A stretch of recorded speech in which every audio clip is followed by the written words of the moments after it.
anyway, just you might want to have those ready. Thanks. Yes, Mayor, we're ready.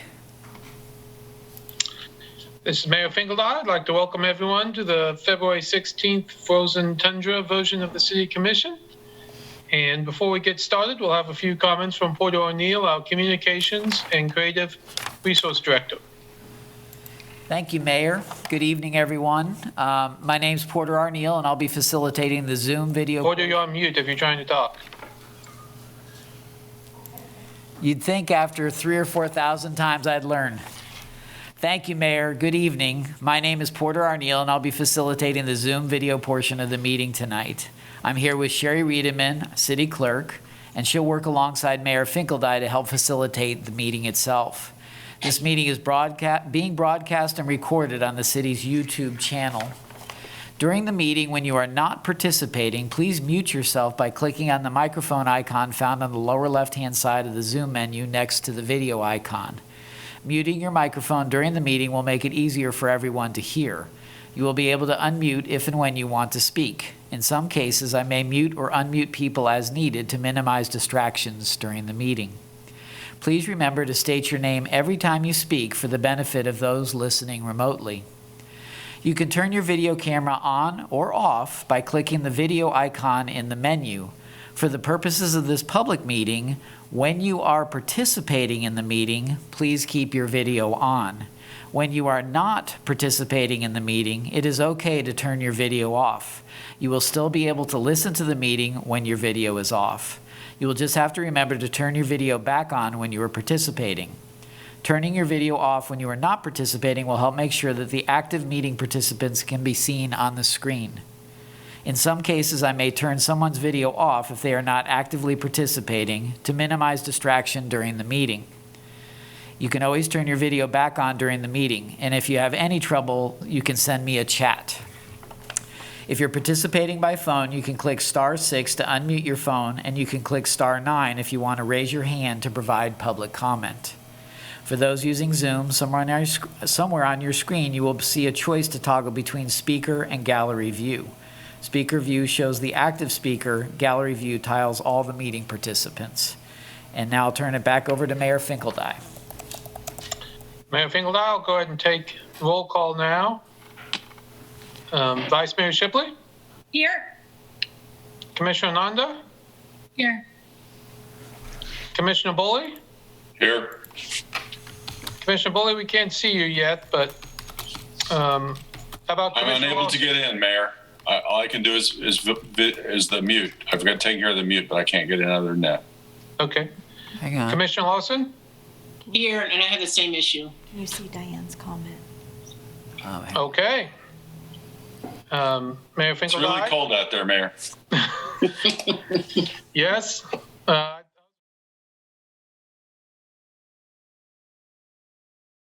I can understand. So we'll proceed as best we can this evening. Oh, there's Commissioner Lawson. No. Here we go. Okay. Excellent. Glad we got that working. Okay, before we continue on, we'll have a few words from our City Clerk, Sherry Riedemann, on the process. Thank you, Mayor. I'm just going to provide a few procedural reminders for the virtual meeting. Commissioners, you must state your name and title each time you speak, and all motions will need to be stated clearly. Mayor, after a motion is made and seconded, you will need to call on commissioners individually to provide their vote, then announce whether the motion carried and the count of the vote. City staff, please remember to state your name and title each time you speak. When the mayor calls for public comment on an item, individuals participating via Zoom should use the raise hand function to indicate they wish to provide comments. The raise hand function may appear in different places on your Zoom menu, depending on the device you are using and which version of Zoom you have. Individuals will be called upon by name in the order they appear on the meeting host screen. When you are called on, please unmute your listening device and state your name before speaking. The regular 3-minute time limit will apply. The mayor will then call for in-person public comment for those without access to technology options. Staff present will direct you to the podium to speak, following social distancing and safety protocols. And again, the regular 3-minute time limit will apply. Thank you. Mayor Finkel, aye. Thank you, Sherry.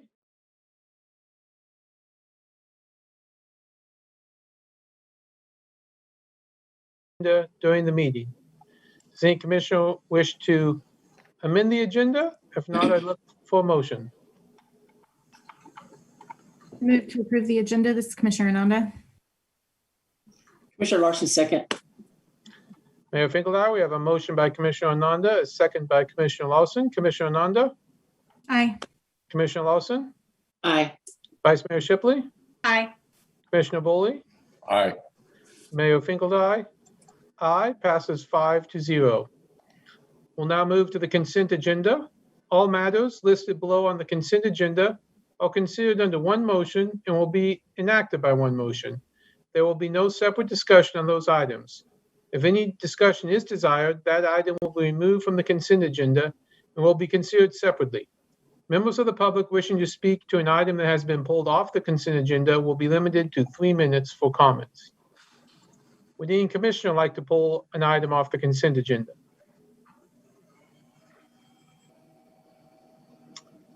Seeing none, would any member of the public like to pull an item off the consent agenda?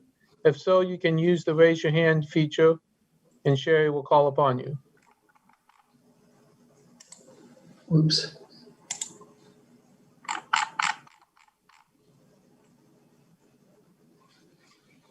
This is Sherry Reederman, City Clerk. There's no public, there are no items to be pulled from the public, and there is no one in the commission room, Mayor. Mayor Finkel, I thank you for that. Then I'd look for a motion to approve the consent agenda. Commissioner Larson, move to approve the consent agenda. Commissioner Ananda, second. Mayor Finkel, we have a motion by Commissioner Lawson, a second by Commissioner Ananda. Commissioner Lawson? Aye. Commissioner Ananda? Aye. Vice Mayor Shipley? Aye. Commissioner Boley? Aye. Mayor Finkel, aye. Consent agenda passes 5-0. We'll now move to the public comment.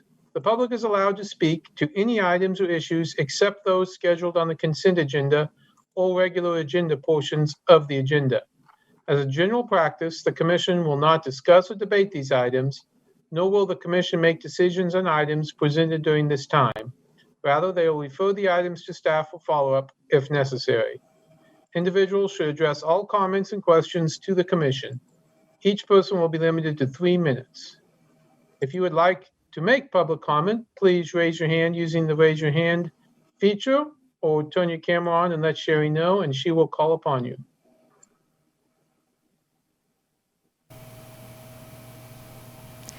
Chad Osdale, please unmute, state your name. You have 3 minutes.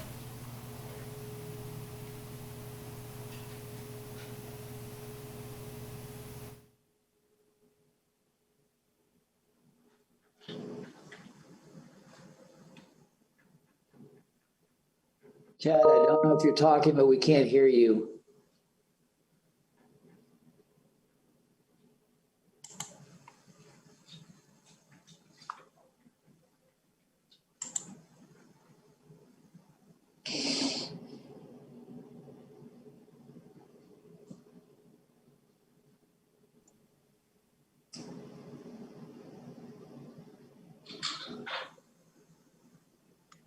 Mayor Finkel, maybe we'll call on someone else, Chad, and we'll see if we can come back to you in a minute. Sherry? Yep, okay. Natasha Neal, please unmute, state your name. You have 3 minutes. I guess. My name is Natasha Neal, and I reached out to the community. Can you hear me? Yes. Okay, so I reached out to the community and I asked them anything they wanted me to discuss today, and I got some answers back. A couple of them said that the city of Lawrence should create scholarships to send people of color to law school.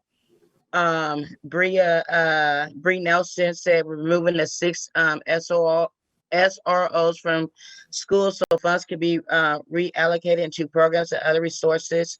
And I sent her proposal to Arnell earlier. I don't know if he got it. Tatiana Younger has discussed not only being a student at Central Junior High, but to this day, children discuss how it is considered the ghetto school and they are treated differently, which goes into the redlining in this town. There's a big class in race gap in Lawrence, Kansas. Lawrence, Kansas is full of slumlords, and houses are occupied by a large number of people of color and white residents who are below the poverty line. As Tatiana stated, there has to be a housing adjustment. Other Lawrence residents said we are being robbed by the municipal court, and this ain't Johnson County. People are barely surviving, which takes me into the residents of Lawrence. Need y'all to apply pressure on KDL. We are suffering. The 8-step program is not doing nothing for us. And how dare Suzanne Valdez state for serious complaints or misconduct, the investigation should be left to her. Well, the people are sure she watched the same hearing on Mr. Washington as all of us and know from testimony there was misconduct and nothing has been done. We request records and they are being denied. Y'all might want to ask Maria Garcia about that. We have no faith in the internal affairs. There are a bunch of police that's investigating their own. We need to recruit outside of Douglas County when we're looking at internal affairs. We also know cops were treated badly during Occupy Mass, those that didn't want to come out to abuse us. We just haven't said anything because they have mouths to feed and they need to protect their lives just like the rest of us. That's why it's critical for more review power for the community board that Suzanne Valdez said that they need more power for. We also wanted to see POC included to the city budget, especially reparations to the Black community. And we'll be sending y'all our proposal by the end of April. We want no more boards of any kind in Lawrence, Kansas that doesn't include the people. And that's all I have for today. And for you guys to get back with me too on those requests, because I didn't get an answer truly back from that email. And that's about it.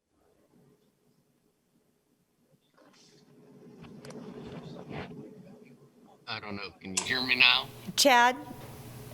Yeah, we can hear you. Tim, can you hear me now? Just barely, but go ahead. We can hear you. Dan? Yep. Because I'm not hearing anything from you guys. Oh, we can hear you.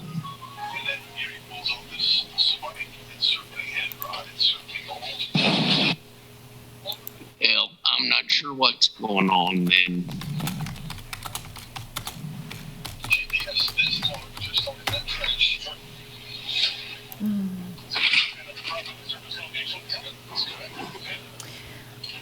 Stephen Watts, please unmute, state your name. You have 3 minutes.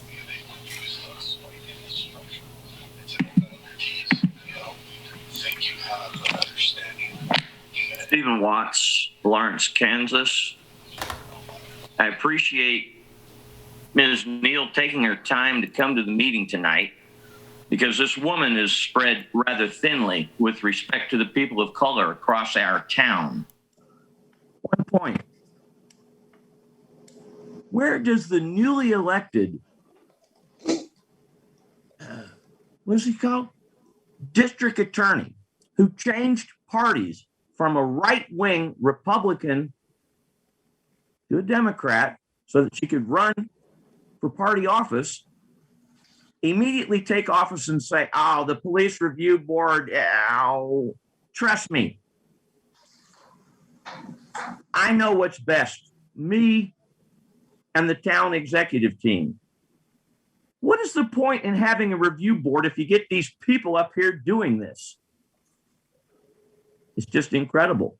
I sent you a packet of material in relation to digital analysis of people across our town.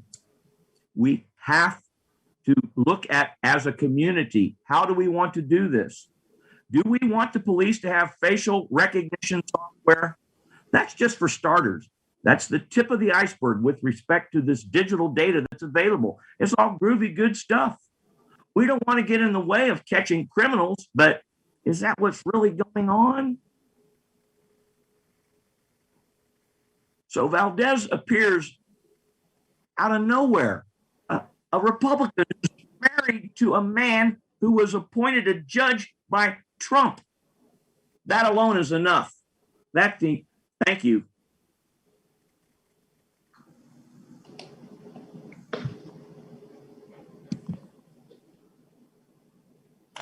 This is Sherry Reederman, City Clerk. Chad, if you're still on and would like to try one more time.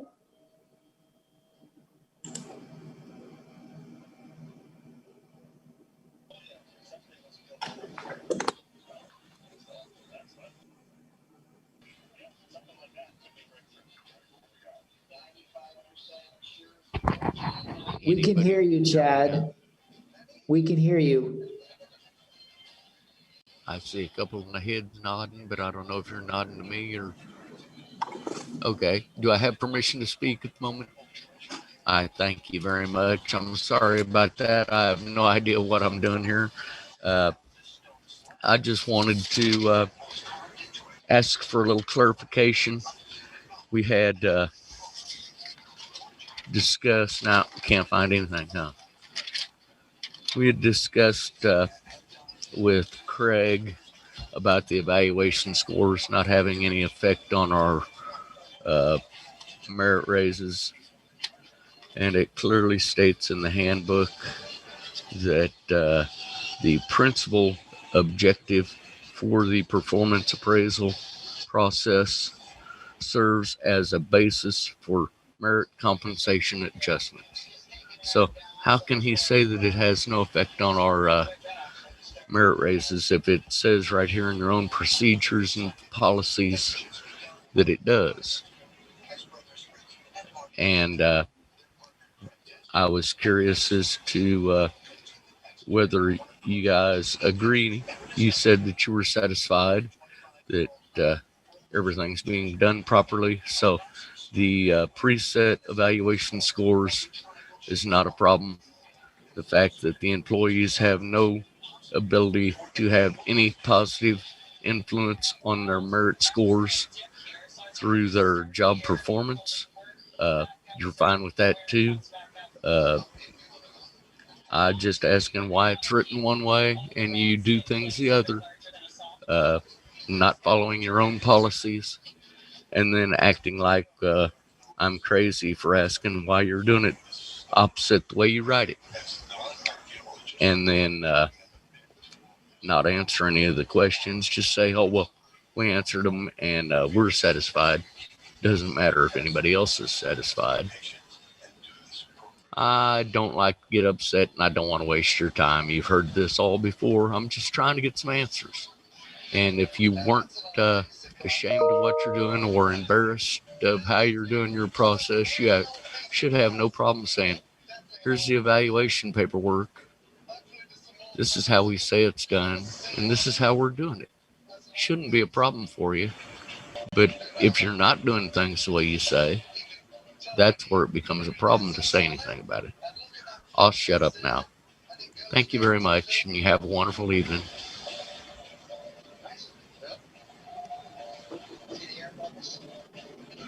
Sherry Reederman, City Clerk. Is there anyone else on Zoom who would like to make general public comments? If so, please raise your hand.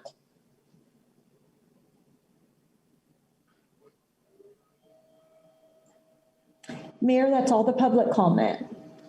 Mayor Finkel, thank you, Sherry. We'll go ahead and move on to regular agenda item number 1, which is to receive an update on the overnight winter shelter and consider authorizing additional expenditure authority. And I assume Brandon is going to take this, or Derek?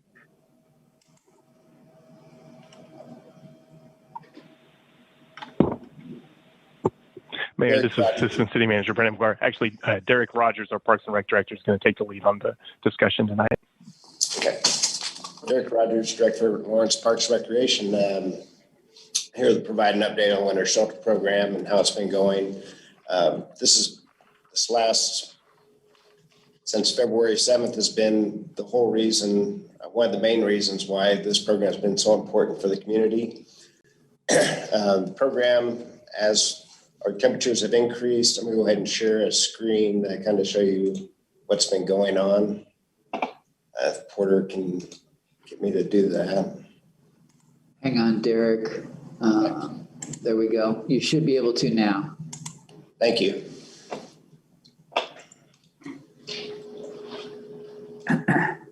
So our numbers with the program since January 31st had stayed somewhere around 100 to 110 guests per evening. And you can see about February 7th, as the temperatures got colder, our numbers jumped up to about 156 per evening. So the Days Inn had expanded to overflow hotels to where this ended when we prepared the agenda item last week was at 193. So today, last night's totals, we had 234 folks sheltered between 4 hotels. Average nightly costs, flip over to a different screen. You can see how the costs have gone up. So as we went into the cold streak at the Days Inn, to keep the load there, it was an extra $1,000 a day to provide the day and night shelter.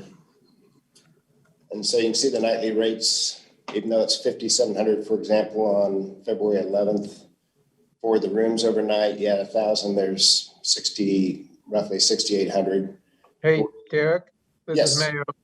If you're showing us a different screen, we're not seeing it. We're still on the Okay. We're still on the graph. Gotcha. Thank you, Mayor. Let's try a different share.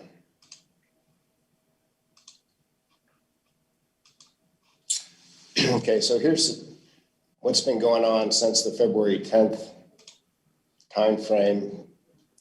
You can see the numbers were stable to about February 6th, 126, and we jumped up to, or 151, we jumped up to about 193 around February 10th, and then up to 221 on the 14th, 234 on the previous night. Nightly expenses without fees or damage has been running about $8,500 to $8,200 an evening. Our main focus has been get the people in, get them sheltered, get them safe. And that's been through the efforts of many folks, from the volunteers that have done a phenomenal job to help from the hotels and all the nonprofits that have made this possible. I'm going to go back to our agenda item share. So where were we financially? We started out with $50,000 for the program initially, went back to the city commission, and another $200,000 was approved, so there's $250,000. We've had community donations that have totaled $18,400 recently. The Dobskis donated $15,000, and Douglas County Community Foundation another $3,400. A previous donation by the Coalition for Homeless Concerns of $5,300 has already been recorded. So the donations went through Burt Nash directly to the hotels. So that gives us an operating budget of about $268,400. Total occupancy expense as of February 10th was $160,000. To date, it's $200,000 with last night's charges. So we're about $232,000 in. It leaves about $36,000 remaining of expenditures. I would expect till we get through to Saturday, the temperatures should warm up where we can end the day sheltering. I would expect another $8,000 plus every evening until then. The program has many unknowns. Extra fees, damages. What will people do after the temperatures warm up? Will they stay with the program, not stay with the program? So why we're here tonight is to give additional budget authority to make it to March 2nd so we can come back to the city commission and provide an update. Average temperatures in March are a lot warmer, and we've done a phenomenal job of almost made it through the winter. So we're hoping that this will be the hardest cold snap we have that ends this week. And with that, I will leave it to Brandon or to the commission for questions.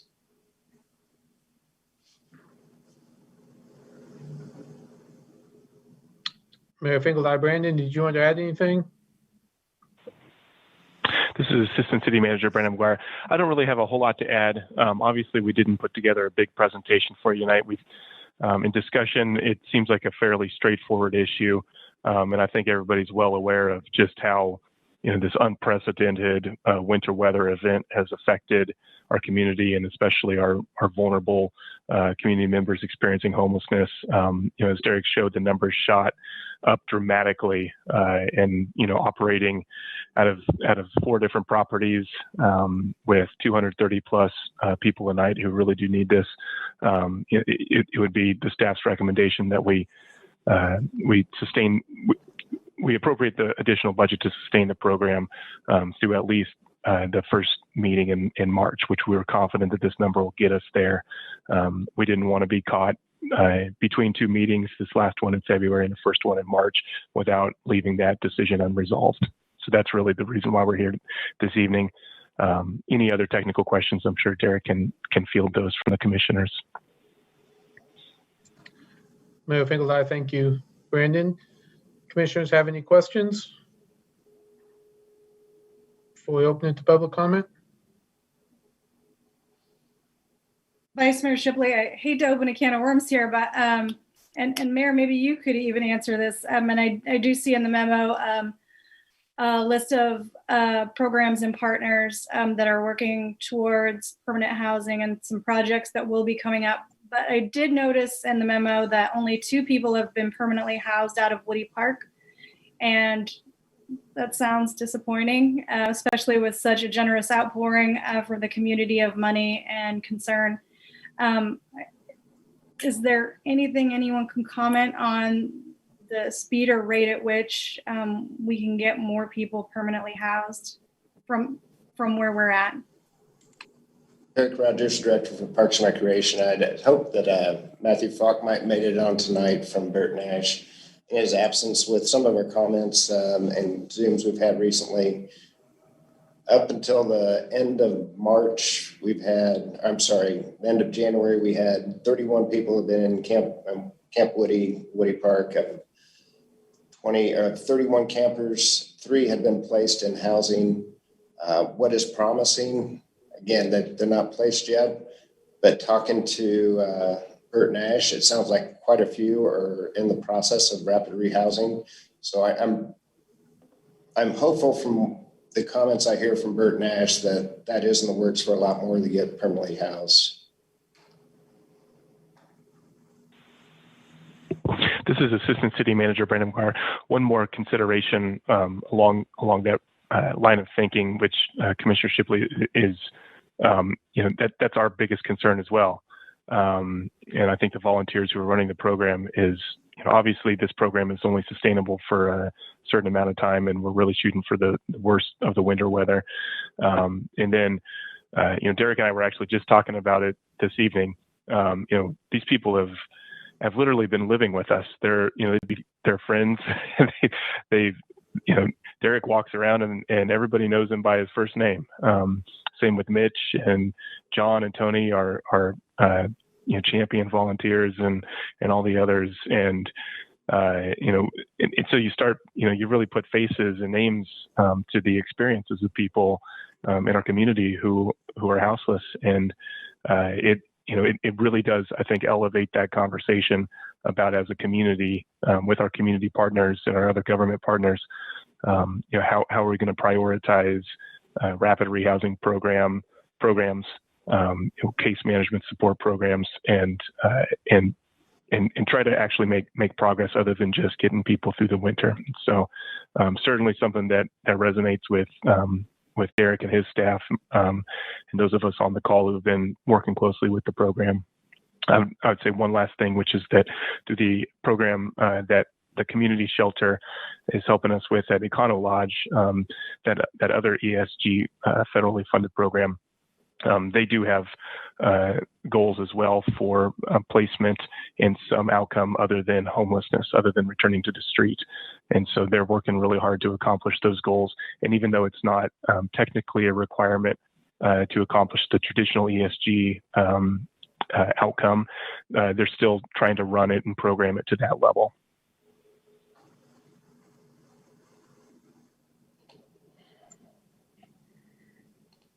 Mayor Finkelstein, other questions before public comment?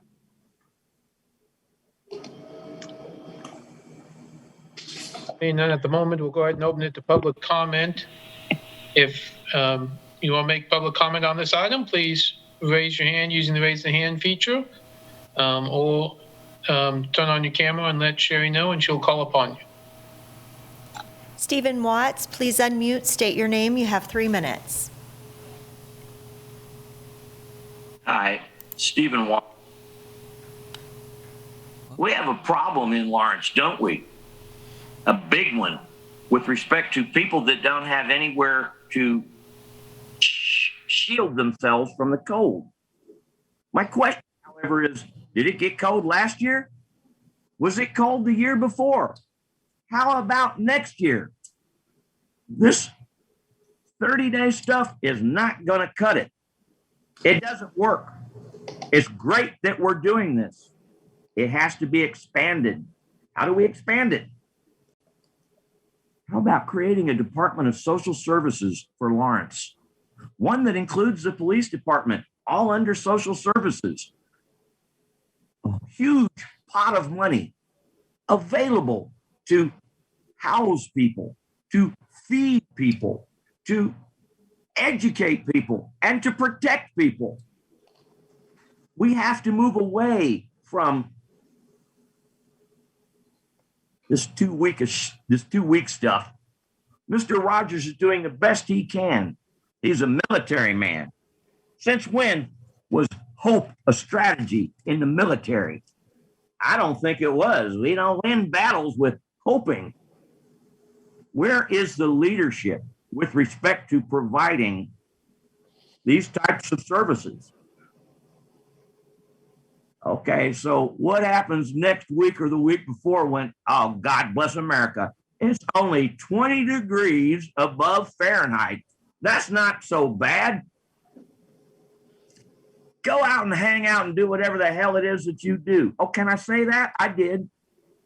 Anyway, I appreciate that the commission has to struggle with these things, but we have to plan for the future. Let us be a progressive community. Let us include the way we protect people the same way that we house and feed people. Just an idea. Your turn.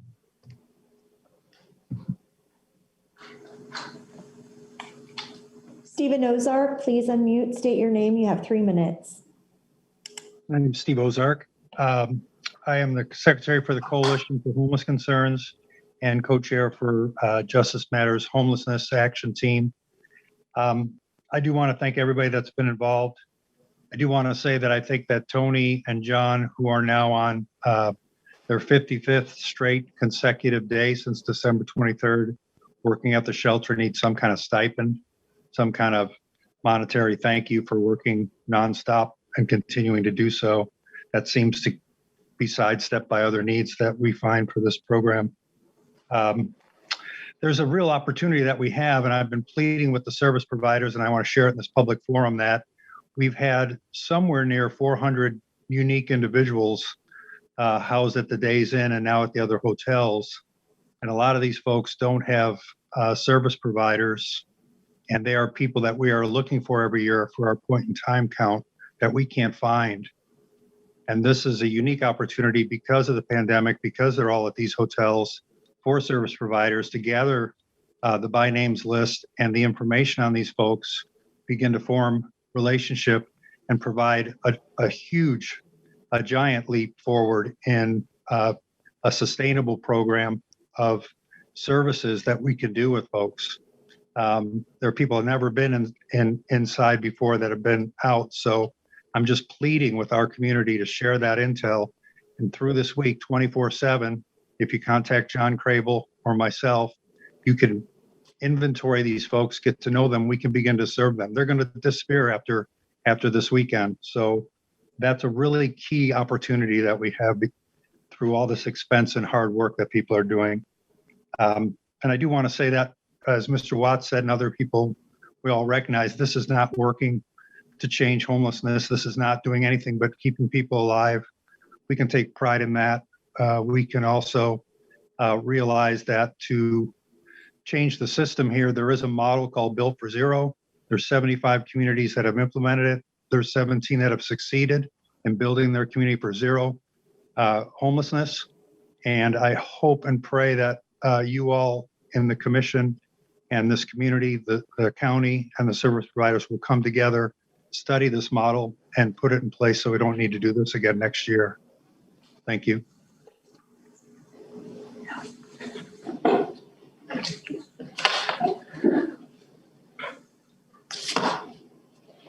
Is there anyone else that would like to provide comment on this item? If so, please raise your hand. Using the raise hand feature, or turn on your video and raise your hand.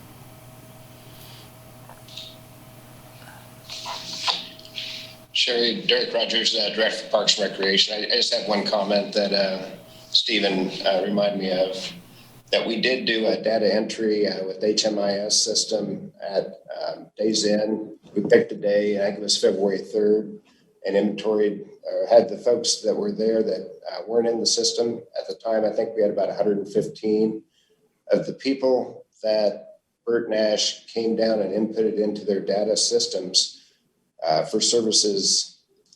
They signed in 70 people that they had never had contact with before since in years of working in the city of Lawrence, which they were amazed at the number of folks that are in the community that they weren't aware of.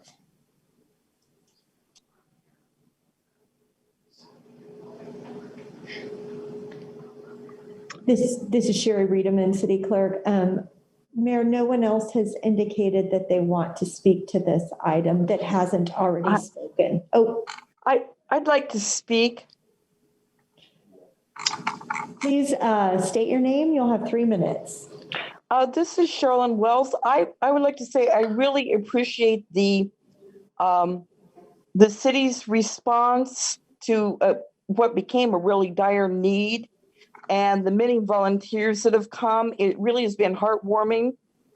At the same time, to realize that there are so many people with such deep needs. I think if elected officials went over to these motels and saw the condition that some of these folks are in, I just don't think that some of these folks are really, we should think that a tent and a tarp and a sleeping bag is a solution. Some of them look thin to me, like they're not always getting enough to eat. I mean, I know that Lawrence tries very hard to give people enough to eat. Some look in pretty good health, but other people do not look in good physical health to me. And some of them look very confused. I am very grateful that we seem to have prevented people from freezing to death, which 2 people in Kansas City, and they are having a time with it down in Wichita. As other people have said, this problem has been building up for years. And people have asked through various task force meetings, the discussion has gone on for years. And I will say, from my peer support, having worked around people with mental illness, I feel like there are more people with mental illness roaming the streets than I've ever seen. And this was not what I thought was going to happen when we had mental health reform. And we were going to take the people out of the institutions and help give them a good life. It has worked for many people, but for other folks, it is obviously not working well. And we can't just say, well, that's too bad. We can't help everybody. Pretty soon there gets to be a whole bunch of we can't help everybody, and they're roaming around and they need help. And I hope the service providers try to connect with people. But I really am grateful for what people are doing. It has been very heartwarming to me. Thank you very much. Is Sharma Weeks on? And so are you still on? Okay, go. Please state your name. You'll have 3 minutes.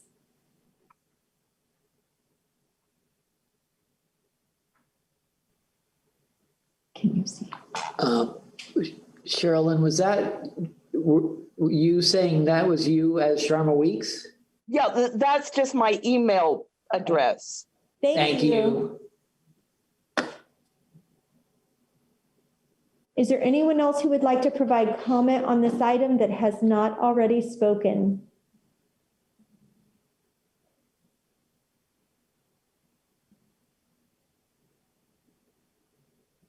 I've seen a lot of buildings, abandoned buildings around Lawrence. I was wondering if there's some way, I don't know, we can use those for like housing and things. Cause I just can't imagine what these people are going through that's out there. Like, it's heartbreaking. It's way too cold for that, like way too cold.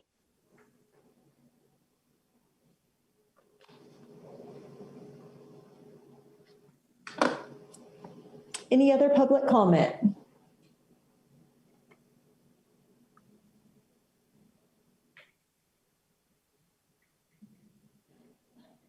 Mayor, there isn't anyone else that's indicating that they want to speak to this item. Mayor Finkeldine, thank you. Sherry, I'll bring it back up to the commission for comments, discussion.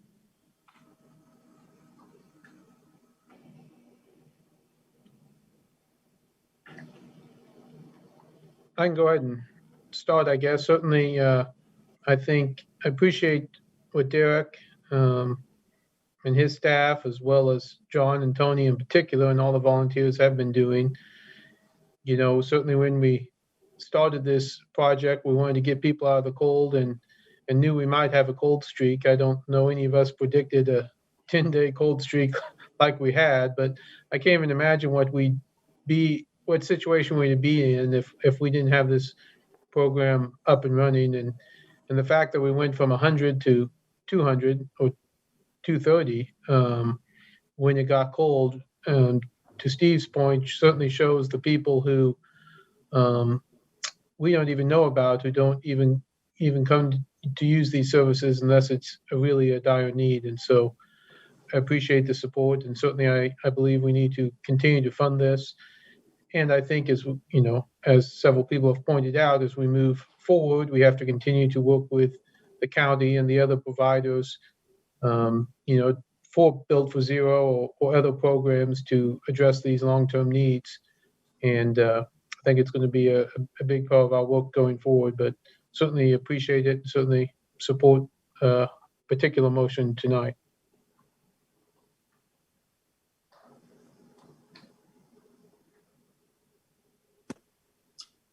Yeah, this is Commissioner Larson, and I guess I would just echo that. This is a program that we started in December, and we committed to it to make sure it was successful. And we are getting close to the end of the cold season, but as the mayor said, nobody expected it to be quite this cold for such an extended period of time. So I think we need to continue with the commitment to it and make sure that we provide these protective services to all those in need. And I would agree with everybody who said this is a temporary solution. I know we've got a lot of service providers out there that are working on different aspects of it, as well as the county, and that we definitely do need to look at some of these Built for Zero program or Housing First program to help be a part of the solution.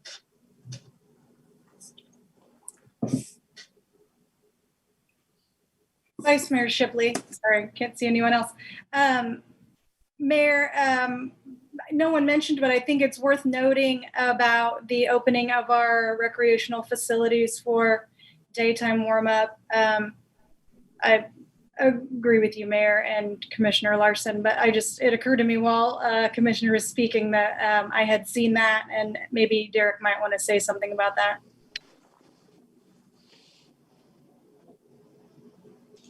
And Derek Rogers, Director for Parks and Recreation. Our warming spots, one thing that we're glad that quite a few people were sheltered. So on just numbers in my head, I can account for about the location of 350 people without houses that are sheltered in a permanent good structure overnight between the shelter, the overflow hotels. And so we have seen, we've seen a few people drop into our facilities for the warming spots, but For the most part, this day sheltering has accommodated quite a few people that would have been in need of a space to go in the daytime. And so this program has really helped the community. And I don't know, haven't heard today if there's people that had lost power and needed to go to a rec center, but definitely neighborhoods and community members, that's definitely an option. Mayor Finkel, I would add, as you put in your report, Derek, that you can't really measure how many 911 calls or calls for service or LMH emergency room, activities, calls from businesses, whatever it is that we averted by having this program go 24/7 these last 10 days. And so certainly there was an expense, to house these folks, but the expense of not housing them, I'm sure, would have been greater.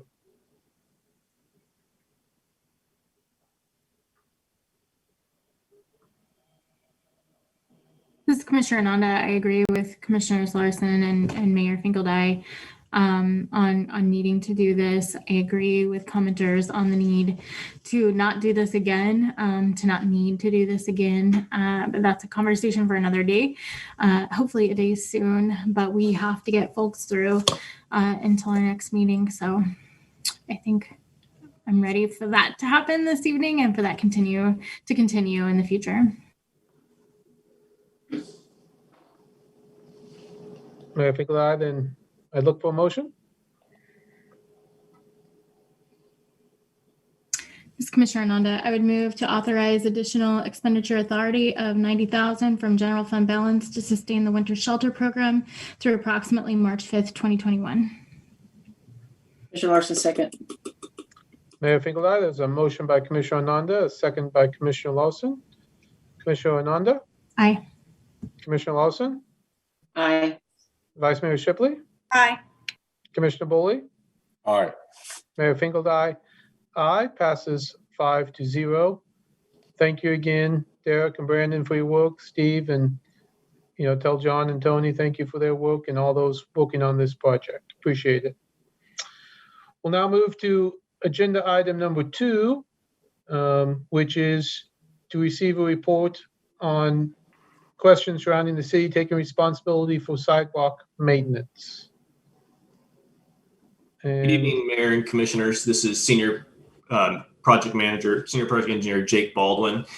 In June of last year, staff brought many items to the City Commission for discussion regarding the Sidewalk Improvement Program. And one of those discussion topics was to consider future maintenance of sidewalks by the city.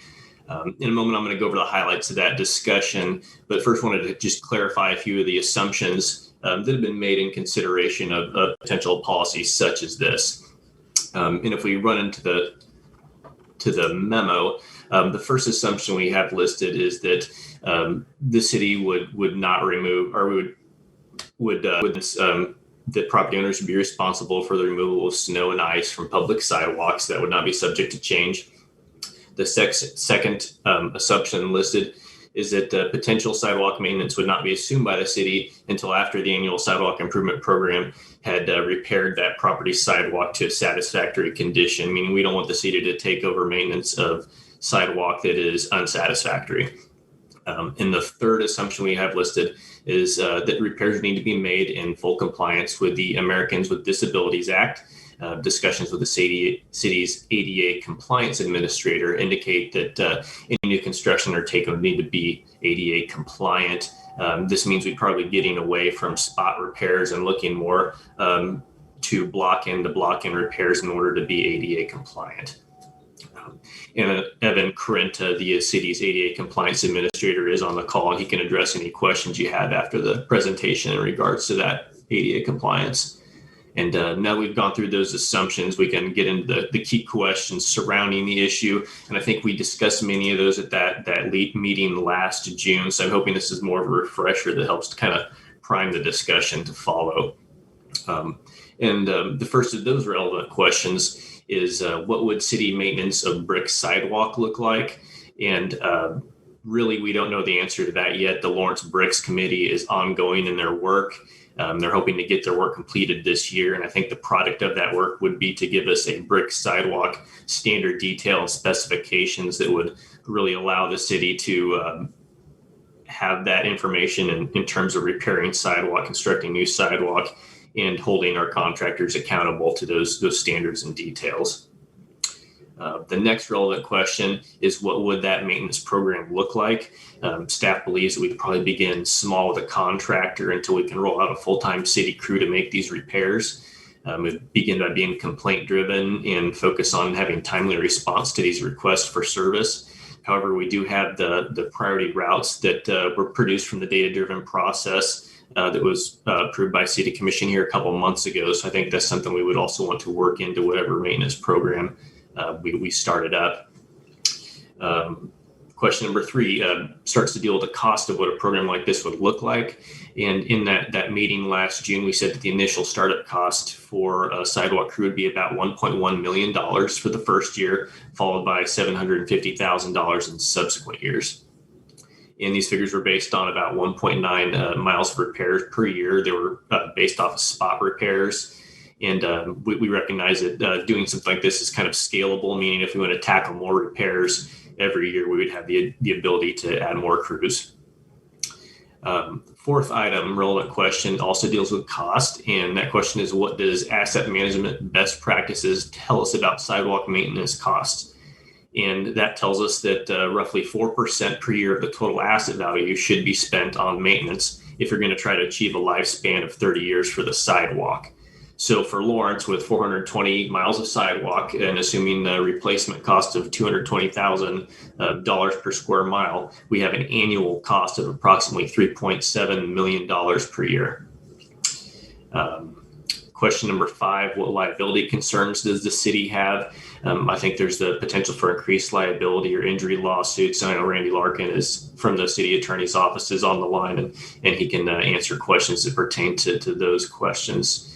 And lastly, what are other cities doing? On the memo is attached a list of comparable communities. And from that list, you'll see that the majority of comparable communities are still following state statute and requiring adjacent property owners to maintain the sidewalk. However, there are 2 on that list that have assumed that responsibility of city sidewalk maintenance and have produced an annual budget to address that problem. In summary, future city sidewalk maintenance is possible for a defined level of service, given an appropriate level of funding. I think the appropriate level of funding is probably going to be close to what asset management best practices tell us. However, if we were to roll out a program, I think year by year we would learn what that true cost really is. Then there is an additional variable cost of potential litigation that the city would need to cover. And that does bring me to the end of the presentation. Happy to answer any questions you have at this point. Thank you. Mayor Finkeldine, thank you. Jake, questions for Jake or the other city folks he mentioned? Yeah, Commissioner Larson, I just have one question. Jake, could you help me better understand your math on that 420 total miles of sidewalk on item 4? The second bullet point. I'm having problems following you on your math on that. Yes, Commissioner Larson, this is Jake Baldwin, Senior Project Engineer. 420 miles and multiplied by $220,000 per mile at 4%, I believe, is the $3.7 million. Okay, so 4% is, okay, that's the part I was missing. Okay, thank you.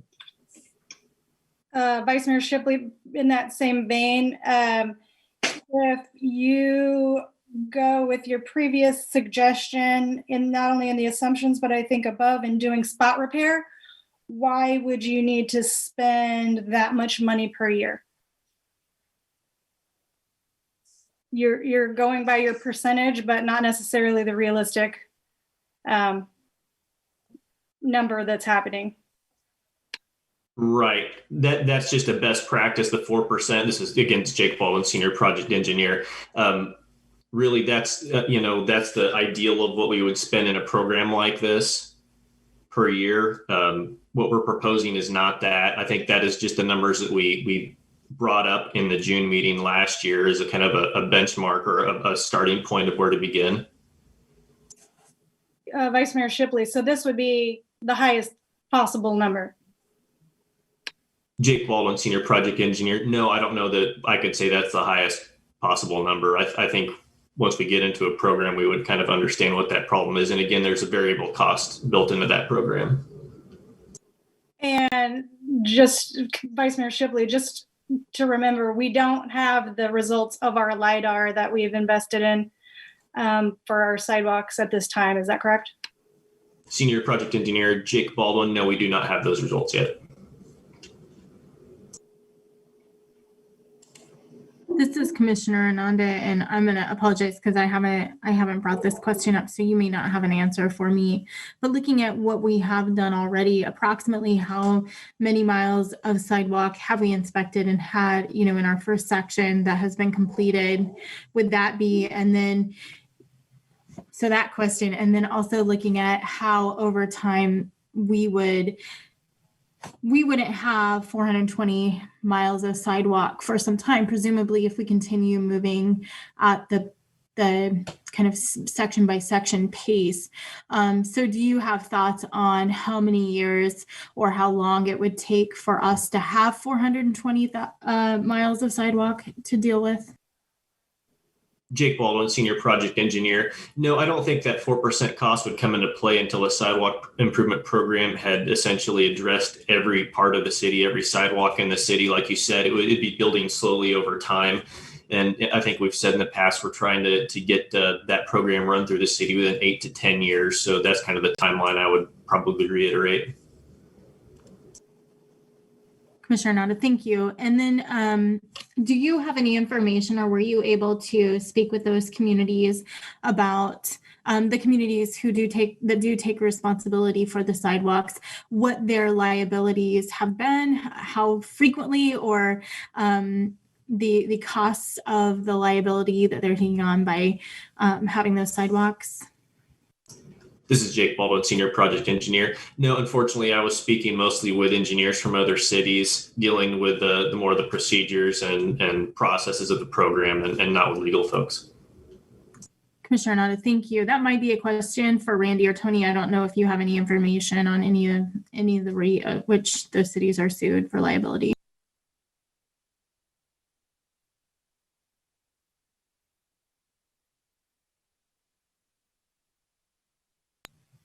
I think Randy was trying to answer, but turned off his video instead. Yes, I'll defer to Randy.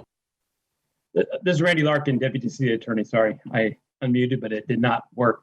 We haven't spoke to any of those communities yet regarding liability and how much they've spent. But if we were to take over maintenance of the sidewalks, it would probably be a good idea to have at least a little bit in reserve, just in case there is litigation going forward. And as we progressed, we'd have a better idea of what that could be. Commissioner Nada, thanks, Randy. Vice Mayor Shipley, Randy, what do we keep in reserve for that now, for the city's own sidewalks or roads for that matter? We don't this is Randy Larkin, Deputy City Attorney. We do not maintain anything for the sidewalks. I don't know that we do anything for the roads either. I believe that that's just something that we have maintained. We are self-insured regarding the streets. If we were to take over the sidewalks, our liability regarding sidewalks would be the same as it is for the streets. And that's basically, if we have notice of a defect and we don't take any action, then there may be liability. Or if it's such a defect of such a nature that we should have known about it, but we did not find out about it or just ignored it, then we might possibly have some liability for it. And of course, the slight defect rule would also apply to sidewalks. Regarding driving down the road and walking on the sidewalks, I think it's a little more risky with people falling on sidewalks than with road defects, but that's just my guess and estimate at this point in time. And having dealt with some cases over time that we were able to get dismissed because the city didn't have any responsibility for sidewalks. We've had more sidewalk cases than street cases, but we have had some of both.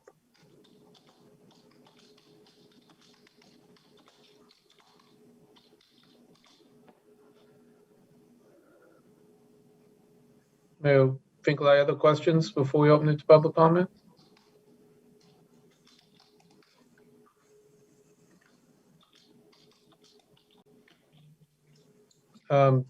Vice Mayor Shipley, you're on mute though. I muted myself. Sorry. Vice Mayor Shipley, Jacob, I wanted to go back to your assumption number 3 for a second. In reading this, I was taken to think that these parameters are higher than the parameters you've been using in the first and second section. Is that accurate? Yes, this is Jake Baldwin, Senior Project Engineer. In the first 2 phases of the program, the city is just been repairing sidewalk as is in situ, meaning at the width that it was existing, at the slope it was existing, to eliminate trip hazards. And our justification for that at the time was that we're trying to perform repairs on behalf of the property owners. But if we were to move into where the city is maintaining sidewalk or responsible for the maintenance and repair, then we would be required to construct those repairs in order to be ADA compliant. Vice Mayor Shipley, do Lenexa and Overland Park hold themselves to those same standards? Jake Baldwin, Senior Project Engineer. I do not know the answer to that.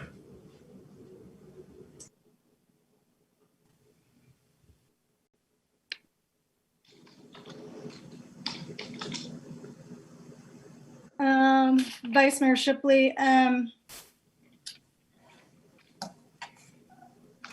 as you were responding to Commissioner Ananda about what we would and wouldn't cover in this hypothetical situation, I understood you to mean only the ones that we actually addressed. So let's say we were talking about section 1. You would recommend only covering the ones we did repair on, not everyone in the section having been looked at by the city and deemed acceptable through that program. This is Senior Project Engineer Jake Baldwin. I think we would really need to define what sidewalk we would want to accept and what we would not, meaning what's satisfactory and what is not.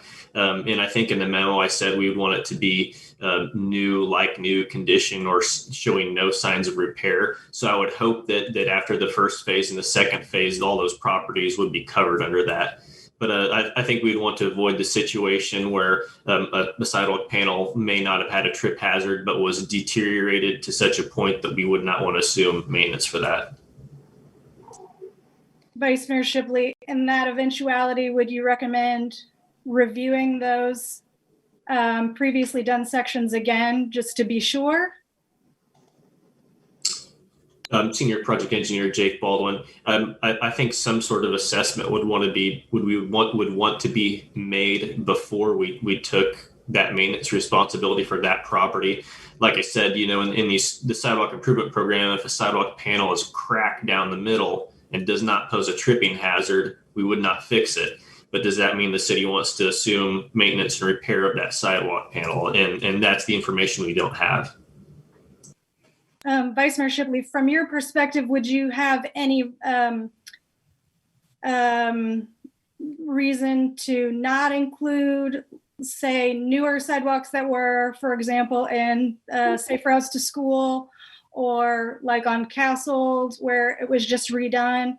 Would you have any objection to including those projects, sidewalks, yearly as they're added, the new ones? Jake Baldwin, Senior Project Engineer. I think we would want to incorporate every sidewalk in the city into this program eventually, and probably focus on that data-driven process to produce those priority routes. So within that process, safe routes would be more highly scored than a local neighborhood sidewalk. Sorry, Vice Mayor Shipley. Why were in your relevant questions, and I think even in your assumptions, why exactly did you want to move from the section, the manner we're doing it in sections, to complaint driven? You just mean it would move to complaint driven once that section was finished? Am I understanding you correctly? Jake Baldwin, Senior Project Engineer. Yes, part of the program would have to be complaint driven, because a lot of the time that's how we're going to find out about a sidewalk hazard, is somebody's going to report it through Lawrence Listens or calls the city.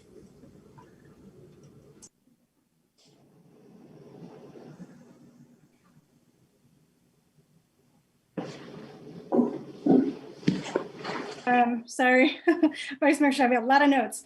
I do want to look at your comparable communities here for a second. I noticed that most of them are complaint driven. 2 of them are not indicated here, but I did speak with Emporia today. And ultimately it is also it's kind of hybrid, I guess. They do sections, but it's also complaint driven. I would also say it's not quite accurate that they have a 50-50 sharing program. They have a 50-50 sharing program for commercial property. For residential property, the owner is maxed out, I believe, at $400, and the city takes on the rest of the responsibility. Does that match your information? Jake Baldwin, Senior Project Engineer. I was only privy to the information I could find online. I wasn't able to speak with anybody from Emporia. Vice Mayor Shipley, that's okay, I did. The communities we're using as comparables here, they almost all seem to go by complaint driven, and it does kind of beg the question, although I know historically why, we don't continue just with a complaint driven process. It may be unfair to ask you that because you weren't the sidewalk czar before a few years ago. So if Brandon or Diane want to go back and just make sure the public and I understand why we've moved away from what seems to be everyone else's direction, which is simply to go by complaint-driven process. This is Jake Baldwin, Senior Project Engineer. I'll at least attempt to answer your question, Commissioner. And I think that the genesis of the problem is for 40 or 50 years, the city just simply didn't enforce the ordinance of sidewalk repairs. And so over the course of decades, the infrastructure has fallen apart so much that the city, recognized if we're going to have the safe, walkable community, we need to ramp up a program to address this, and that trying to address it on a complaint basis wasn't going to be adequate.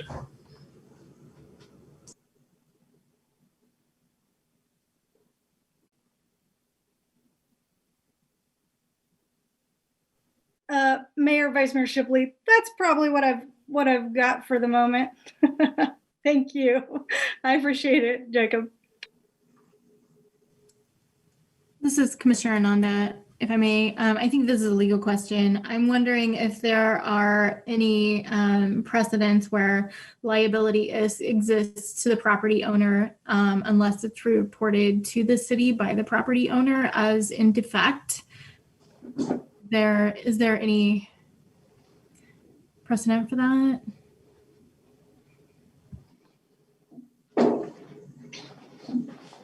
This is Randy Larkin, Deputy City Attorney. Occasionally you'll get a situation where a lot of times they'll sue commercial residences. I'm not aware of somebody suing their neighbor over a sidewalk, but occasionally you will have some cases where a commercial establishment will be sued by somebody who slips and falls on a sidewalk or trips over a defect or something of that nature. So there is some of that, yes. This is Commissioner Arnott. I think I need to clarify a little bit where in the ordinance, the liability for the sidewalk is in the property owner's hands unless they report that defect to the city. So it's kind of a transferable liability. If they haven't reported it to us, then the property owner would be liable, or is that not, would we have to have an inspection program, I guess is my question.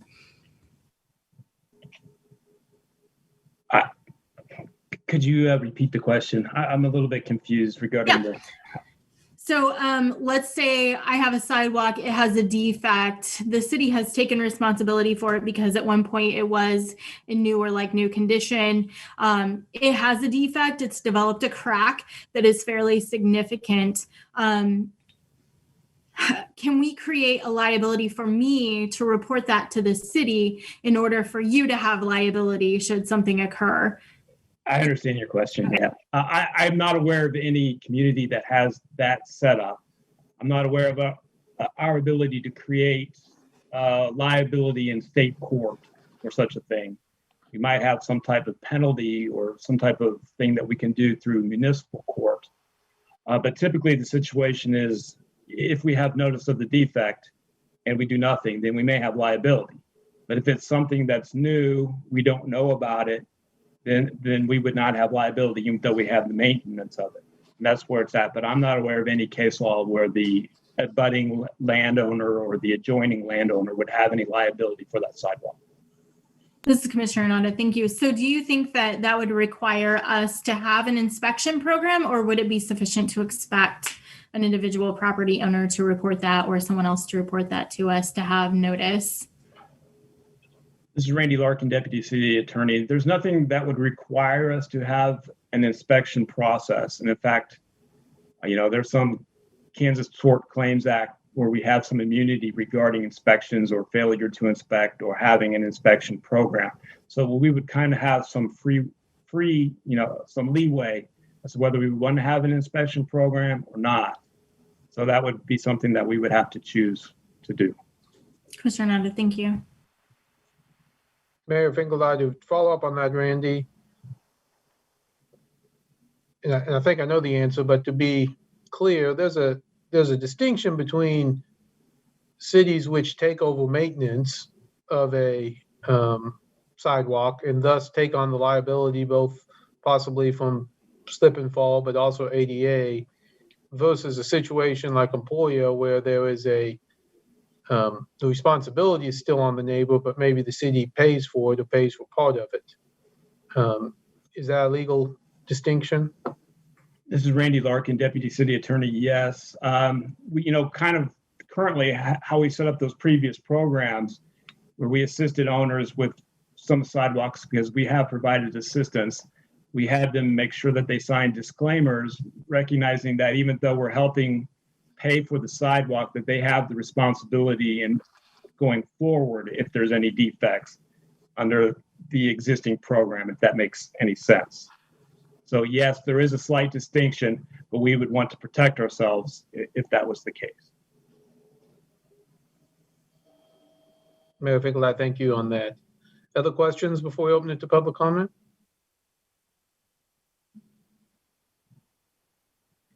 Seeing none, I'd go ahead and open this item to public comment. If you would like to speak on this item, please raise your hand using the raise your hand feature, or turn your camera on and let Sherry know, and she will call upon those who have indicated such.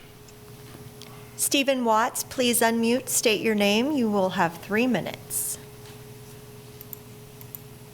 See, did that happen? Yes, excellent.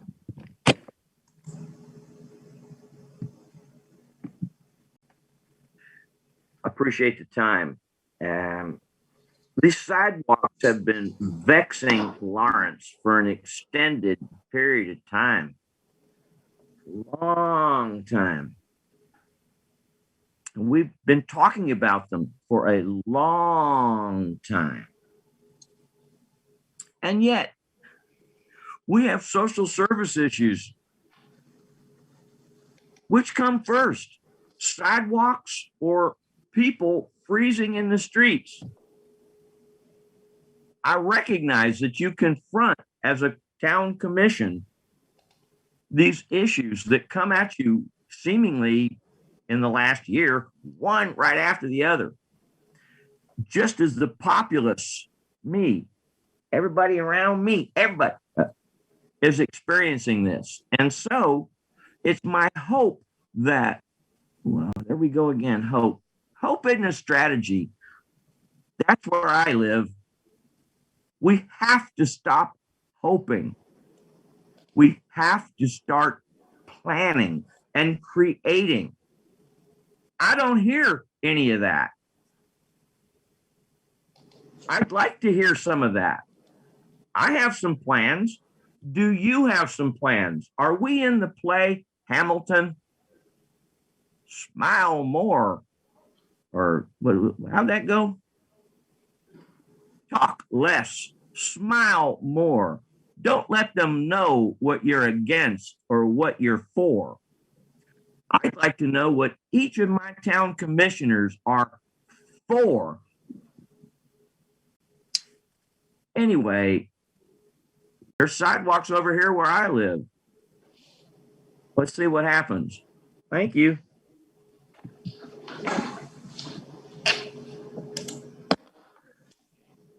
Anyone else who would like to speak to this item, please indicate that you would like to speak by raising your hand.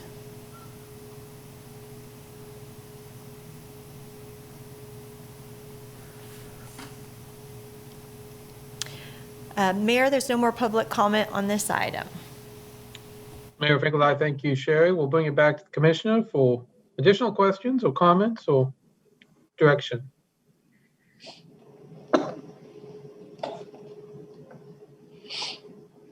Vice Mayor Shipley, there was one thing in kind of the dialogue between Commissioner Ananda and staff that I did want to kind of bring up. I don't know if she will remember this, but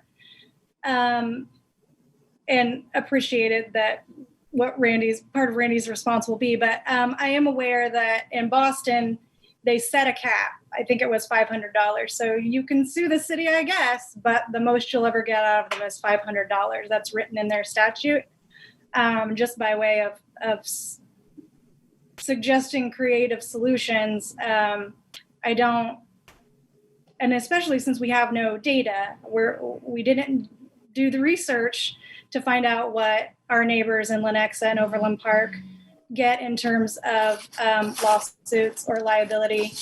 So we don't know. And therefore I'm less inclined to be scared by information I don't have. The threat of liability. Frankly, we are faced with lawsuits every day. Every time we come here, there's a certain discussion or sometimes threat of lawsuit. And I'm unconvinced that this is any greater than any other liability we take on.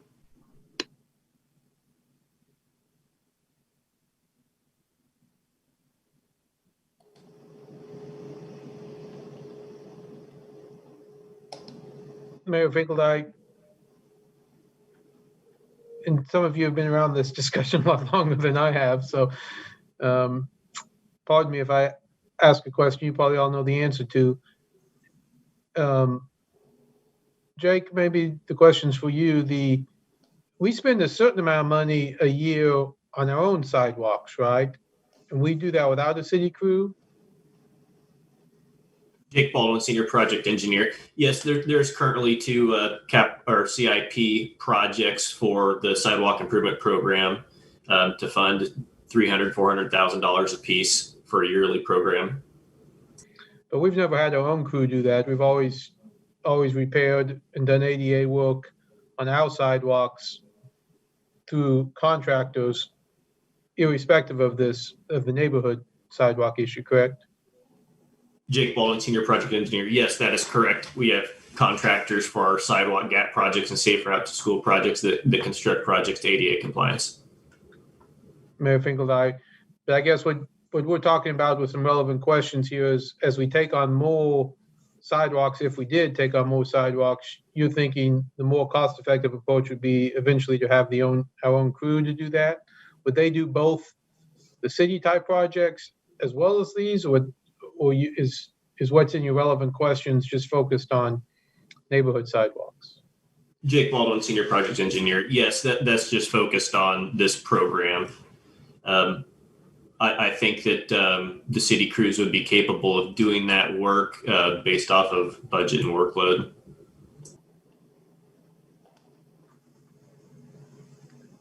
Mayor Finkel, thank you. This is Commissioner Ananda. I had a question about the cities in which they do take on liability for those sidewalks and the cost of such. Is there in spaces in which there aren't sidewalks a requirement to put in sidewalks? How does that look in those neighborhoods? Jake Baldwin, Senior Project Engineer. I don't think I've got a really good answer for you on that, Commissioner. My conversations when I was able to speak to their engineers was more program related questions on operations. Commissioner Ananda, thank you. I think that, I've been clear, and I appreciate Vice Mayor Shipley's energy around this, because I will say I'm fatigued of this conversation. I will completely own that. I think that it's very clear what my preference is, that the city take on liability for this as infrastructure. I think it's doable. Having just moved to a neighborhood from a very walkable neighborhood with lots of sidewalks to a neighborhood in which there aren't as many sidewalks, feeling the need and how important those things are has certainly come into more focus. I think that if there is a way for the city to at least pay for these, regardless of whether or not we take responsibility for maintenance of that, something like the program in Emporia, or the city taking on that infrastructure would be my preference. This is Commissioner Boley. I think that we need to pay attention to the eventual cost to the taxpayers of this project, which is $3.7 million. You know, when we have assets that we are responsible for, we need to do the best practice. And, you know, staff's estimate of the best practice is $3.7 million. So my question to you is, if we're going to do this, how are we going to pay for that $3.7 million? This is Commissioner Ananda. I appreciate that question, Commissioner Boley. I think that our taxpayers are paying for this one way or the other, and it can be less painful when that is something paid for over time rather than directly a one-time expense, particularly for families that are struggling who don't have a savings account for their sidewalk when it's inspected, and who are on the brink of not being able to afford their housing. I think that creates a more affordable option for those folks. This Commissioner Boley, this $3.7 million is an annual cost. And it's about, what, 3.5 mils? That's a very significant cost year in, year out. Once we take this on, you know, that will be the eventual cost to the public. And, you know, I'm concerned that it's a relatively easy decision for us because the immediate cost isn't that great. We can just kind of pay some. But, you know, we're also dealing with farmland where we didn't think the liability was going to be great. We didn't think the costs were going to be great back in 2010. And now we're faced with significant cost and significant liability. So we can do this, but I just think we need to say, how are we going to pay that $3.7 million year in, year out? This is Commissioner Ananda. I agree with that. And I think that we also have that responsibility when it comes to roads and the costs associated with that, which we have been very irresponsible with. And if we had been more responsible over time, we wouldn't be in the situation that we're in. This Commissioner Boley, you know, people have said that, you know, sidewalks are public infrastructure just like roads. And, you know, what that statement ignores is that Kansas state law provides that sidewalks are different than roads. And we as commissioners need to acknowledge that that's a fact and, you know, consider that as we consider this issue. Vice Mayor Shipley, this is a great opportunity. Jacob, I would like you, if you may, to share your screen and go to the city's sidewalk improvement program website, if you could.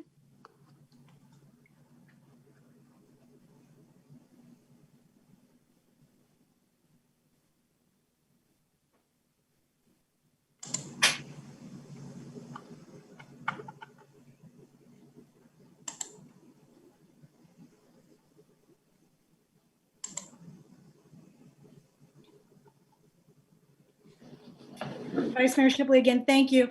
Would you be so kind as to click on Kansas statute for me?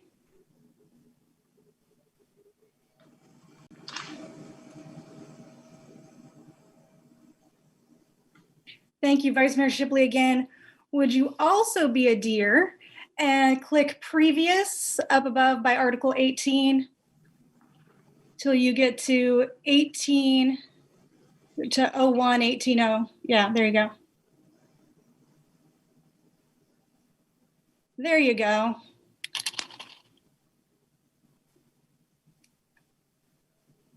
Again, Vice Mayor Shipley, this does not say that this is a requirement. I am not an attorney, but I have heard the other attorneys here speak at great length about may and shall, and I see may. I believe Staff has also been clear that we can use home rule to get around a great number of things. And I even hear Mayor Finkeldye alluding to a very specific kind of way around this with verbiage. And it is disingenuous to say that we cannot take responsibility for our sidewalks because of Kansas. I want to also point out this was in 1941. 1941, Kansas made a decision about sidewalks. You want to think back about what was going on in 1941?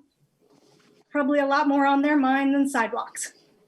So I no longer accept that excuse that we cannot do something different in the future or that we cannot do something different now. This is Commissioner Bowley. I refute the allegation that I've been disingenuous.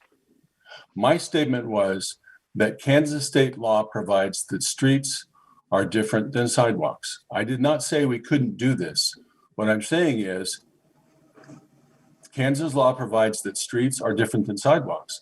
And if we do this, we need to say how we're going to have the taxpayers pay the annual cost of $3.7 million. But I refute the allegation that I've been disingenuous. Vice Mayor Shipley, again, in response to Commissioner Ananda,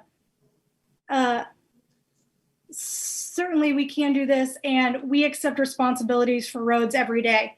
Every time I watch Planning Commission, I see new projects going up. We do not know how we're going to pay for those roads, neither in the next 4 years or in the next 30 years. And again, ultimately, to me, there is nothing different.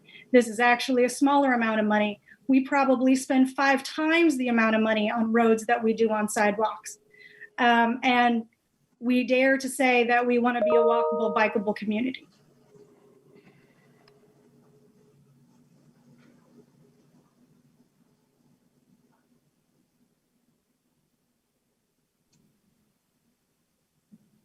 Mayor Finkeldye, I certainly, I think this is why we've been talking about it for so long. I mean, certainly, it's certainly something we could take on, and it's something that we would have to figure out how to pay for. And certainly the idea of taking over sidewalks that have already been improved lowers that amount in the short run, but certainly puts an obligation on in the long run. I definitely, if we were going down this route, I certainly prefer the situation in which we do not necessarily take on the legal responsibility of maintenance, because I do think that does increase some liability, not only legal liability, but ADA liability. And would think of something more like employer, in which it remained the obligation of the homeowner, but with some cost sharing of the city would be more preferable to what I've talked, what I would see. And I know we've talked about other possibilities too, as well as, some cities early on when I joined the commission, we looked a little bit at the idea of a kind of an insurance program in which, people who have sidewalks could pay into a fund that would keep them from having to have out-of-pocket expenses later. I still think something like that is something to look at. Again, I am concerned about the liability of taking them on, but I would be interested in finding out this question related to the ADA and what Shawnee and Lenexa, for example. I mean, I do think it's a big concern if we take over maintenance and there's a repair and now we have to replace the whole sidewalk to bring it up to ADA. I wonder how Shawnee and Lenexa do that, whether or not those sidewalks were created to ADA, or is there a way that they avoid that liability? And Randy, I don't know if you know or if you have any or Evan, if you have any thoughts on that. But I'd be interested in knowing that, because that's a bigger concern.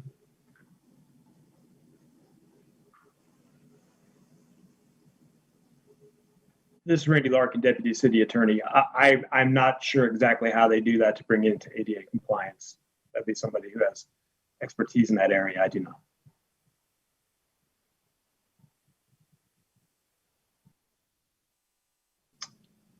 Mayor Finkelstein, it's certainly something I'd be interested in knowing the answer to. I mean, I don't know a lot about ADA. I do know that, typically speaking, once you start to make repairs, all of a sudden the entire portion has to be, brought up to ADA standards.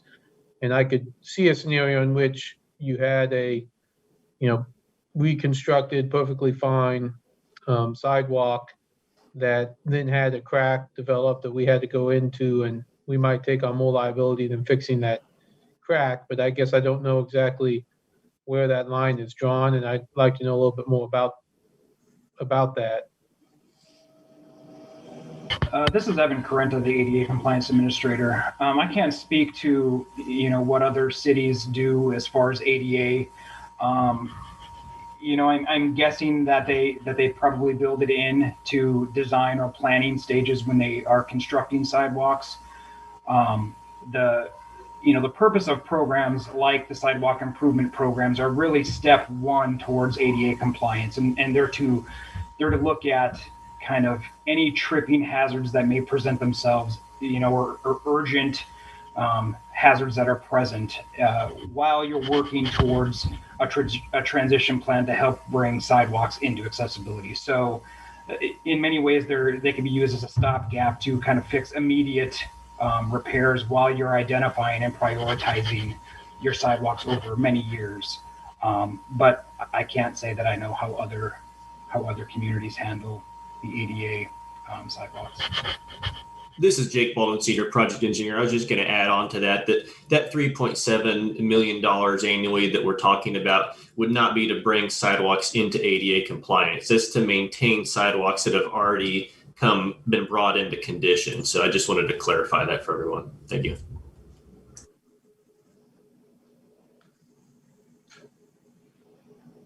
Mayor Finkel, I thank you both for that. I mean, I do, by the way, I should say that eventually getting to ADA compliance, it should be a goal of ours. I mean, I'm not saying we should not, but that also is something that goes with a great cost, and why many cities have struggled with that. But it's certainly something to be aware of going forward. Commissioner Larson, Jake, could you expound on that a little bit? Just talk about the ADA compliance. The $3.7 million does not include that. So would the cost be more if we had to bring everything up, or parts of it or whatever, up to ADA compliance? Yes, Senior Project Engineer Jake Baldwin. Yes, I think there's an extensive cost outside of this program to bring our sidewalks into ADA compliance. And I think we brought that number to the commission before, and I hesitate to bring it up in case I get it wrong, but I believe it was in the hundreds of millions of dollars.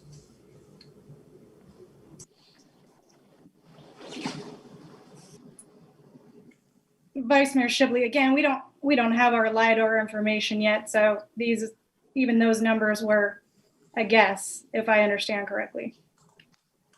This is Commissioner Boley. I appreciate the concept of the sidewalk improvement program as a first step.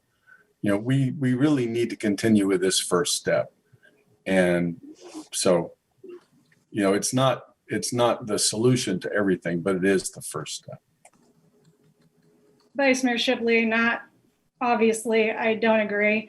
What we've just done is put two sections of the city through a process that we've just now admitted is actually not ADA compliant, which I'm happy to go back and watch the meetings, but I'm quite certain that part of what was supposed to be happening, and I know is happening in some places, ADA compliance, ramps at the corners, etc. So what we've actually said is this first step didn't actually address ADA compliance fully.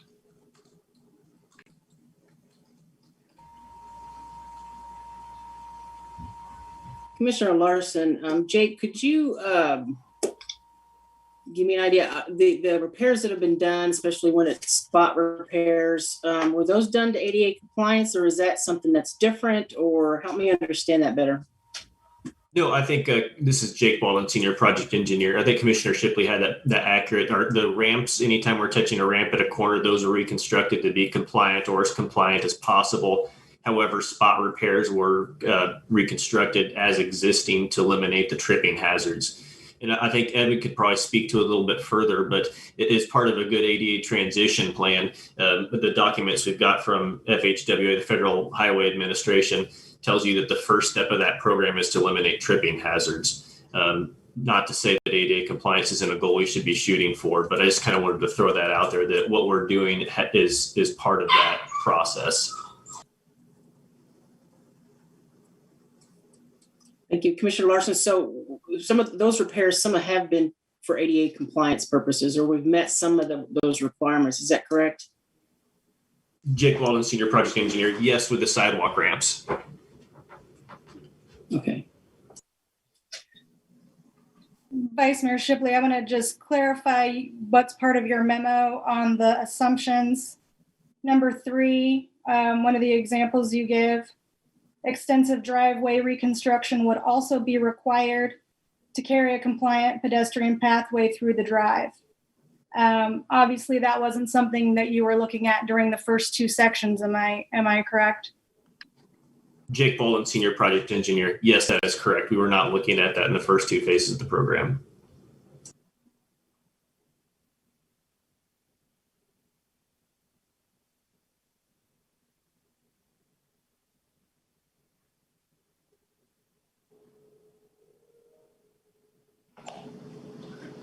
Mayor Finkel, other thoughts, comments, where to go from here?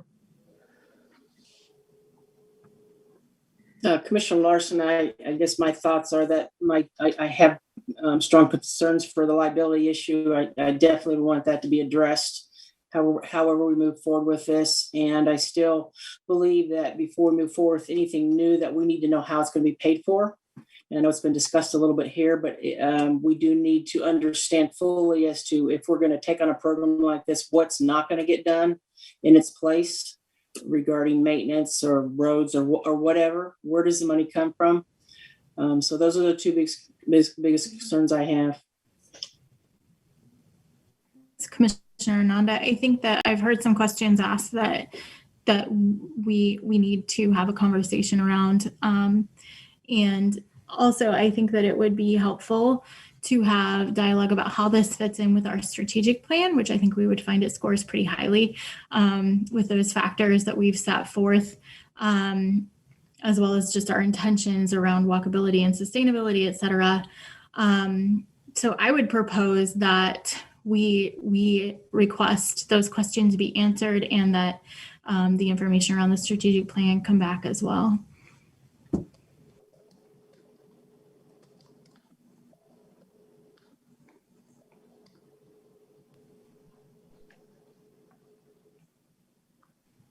Vice Mayor Shipley, I agree. But I do want to make sure we're specific about what information we're looking to see.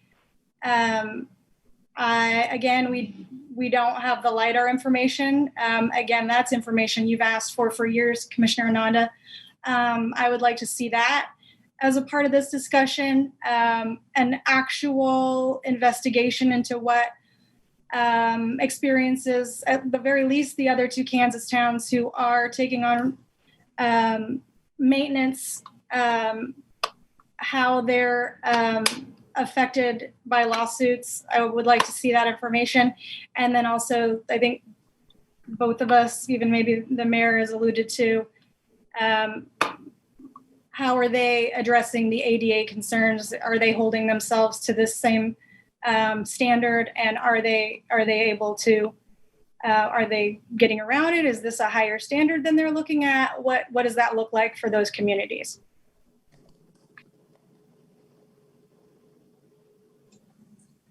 Mayor Finkel, I think all 3 of those points, along with the strategic plan, are things I would want to know. And ultimately, and I think we need to know that information. I think we made a good step last year in saying we wanted to start addressing, the sidewalks with greatest need, and getting those up to, standards, because those are the ones people use, right? The ones that are most used. That's the most important for ADA, most important for walkability. And again, I think we need to, whatever we do with maintenance, we need to carry that over as well, which again is one of my,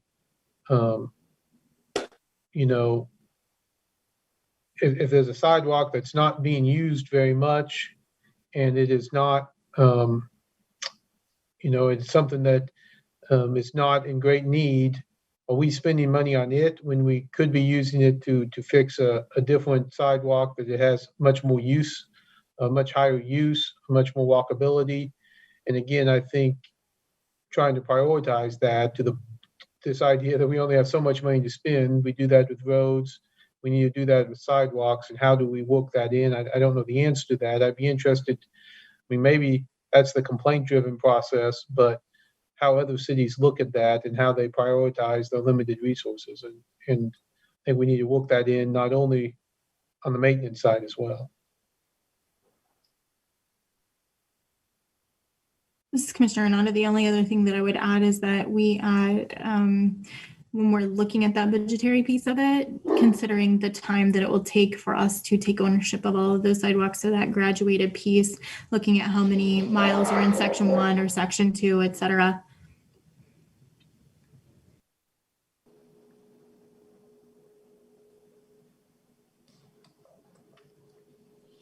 Mayor Finkel, other things to add to that growing list for Jake to look at?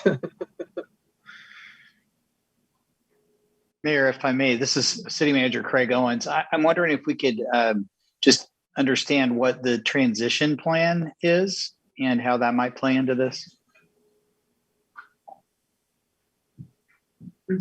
Mayor Finkel, I say more about that. This is Evan Grant, the ADA Compliance Administrator.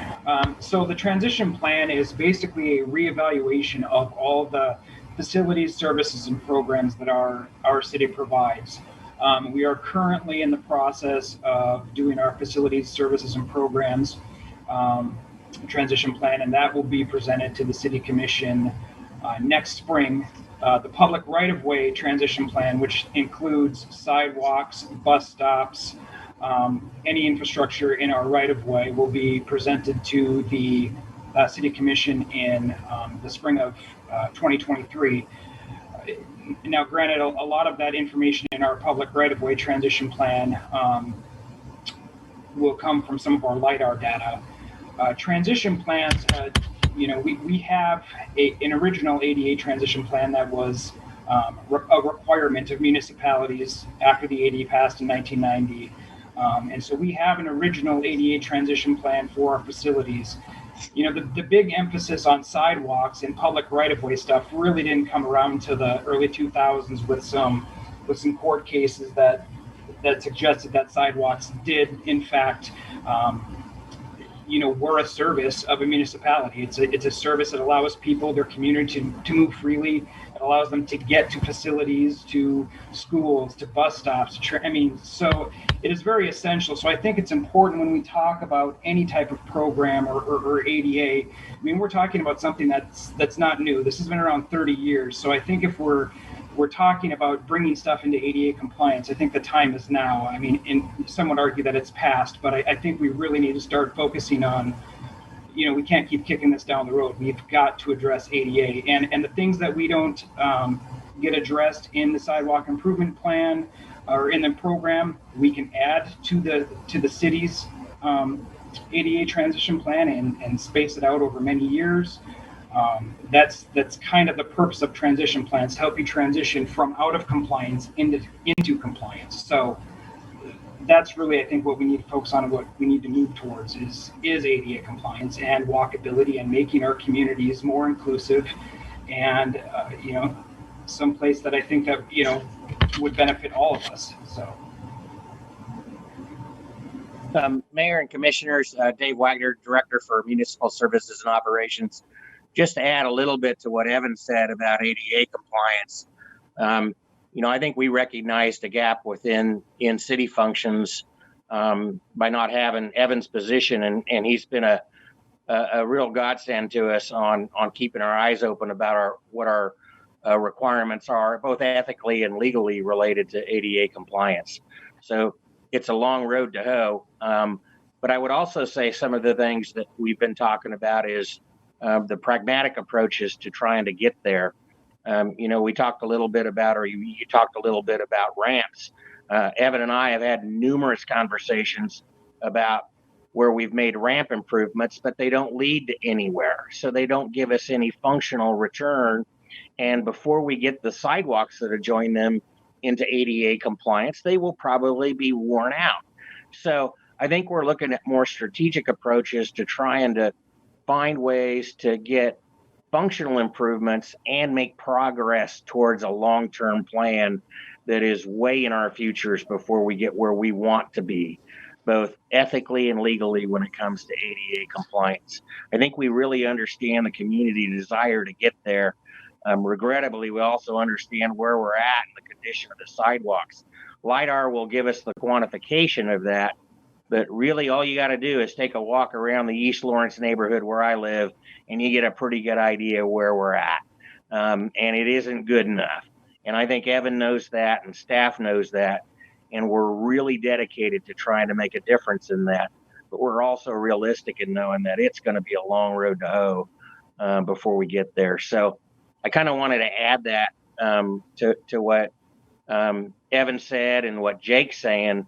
We are really looking at ways to try to fine tune that to get better results, establish routes where somebody can have some confidence so they can get from A to B. That is a priority route.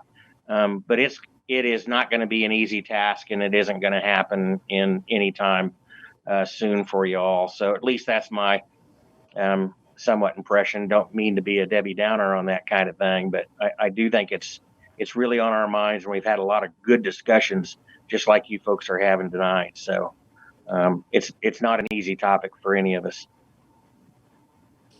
And Evan Carenta, ADA Compliance Administrator. And I may add, I know there's been some talk about the current sidewalks that are being addressed and whether or not they meet ADA compliance. There actually is a component of that is in the international residential codes that actually builds in ADA compliance. So to say that our current residential sidewalks don't meet ADA compliance isn't necessarily true. There is an accessibility component in those.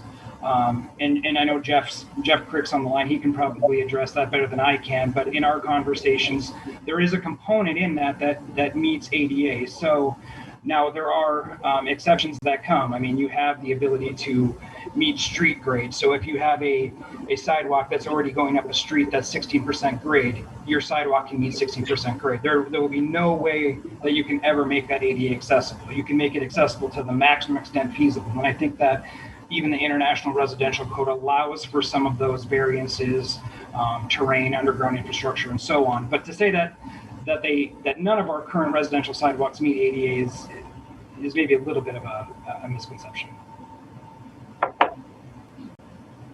Mayor Finkelstein, both of those comments are very helpful.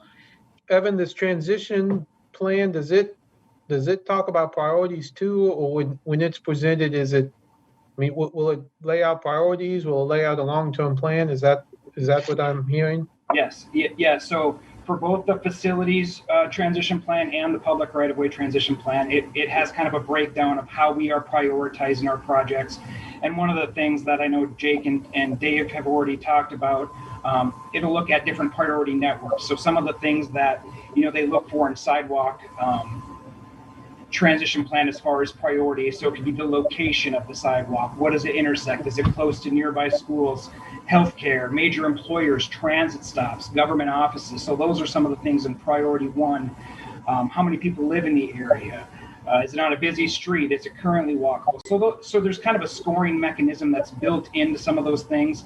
And then once we get kind of all of our evaluation of the sidewalks and kind of all of our infrastructure and our public right-of-way, we will look to prioritize that over many years to try to tackle that. Because, in order to do that in 1 year or 2 years or 5 years would be impossible. It's just, and that's the hard thing with sidewalks and things in the public right of way. It's kind of something that you're always going to be chasing, because you may do something brand new next year, ADA compliant, but it takes constant maintenance, because 2 years down the road, you may have a tree root that grew up and it shifted a panel, or, something happened, a crack happened, it deflected. I mean, so ADA is kind of one of those things that you're always going to be chasing. You just have to do the best you can with the resources that you have, and try to space it out as best you can. That tends to be my experience with it. Mayor Finkel, I appreciate that. And I guess that's the kind of information I think we need to factor into that. I guess I am concerned about a kind of blanket maintenance program where we might be diverting money that we could be using to accomplish some of those goals to maintain a lesser sidewalk. And I guess I want to think about how we prioritize that. It sounds like this plan might help us get there, but I certainly want that to weigh in to our considerations.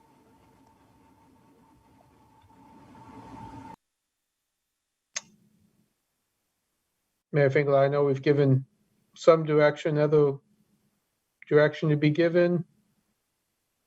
Jake or Evan or Craig or Dave, any additional comments you need from us or direction?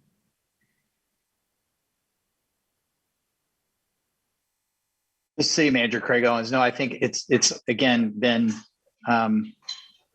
educational, and we're understanding, better where we're trying to head. The existing program that we're working does move us forward, definitely, and has gotten better even in my time here.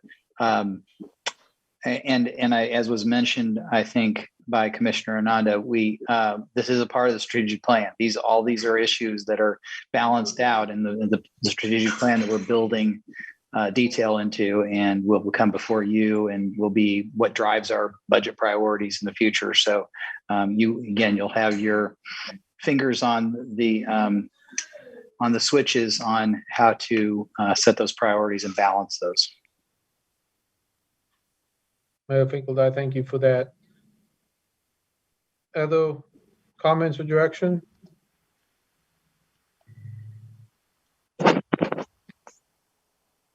Sherry, I'm correct that we don't need a motion or anything on this, since we're just providing direction. We can move forward. That's correct. Mayor Finkel, okay. Seeing nothing, I will move on to commission items. Any commissioners have any commission items? Either future agenda, work session, or other items? This is Commissioner Larson. I do have one thing. I want to get some clarification from the commission about the topic we talked about last week, the mental health agreement.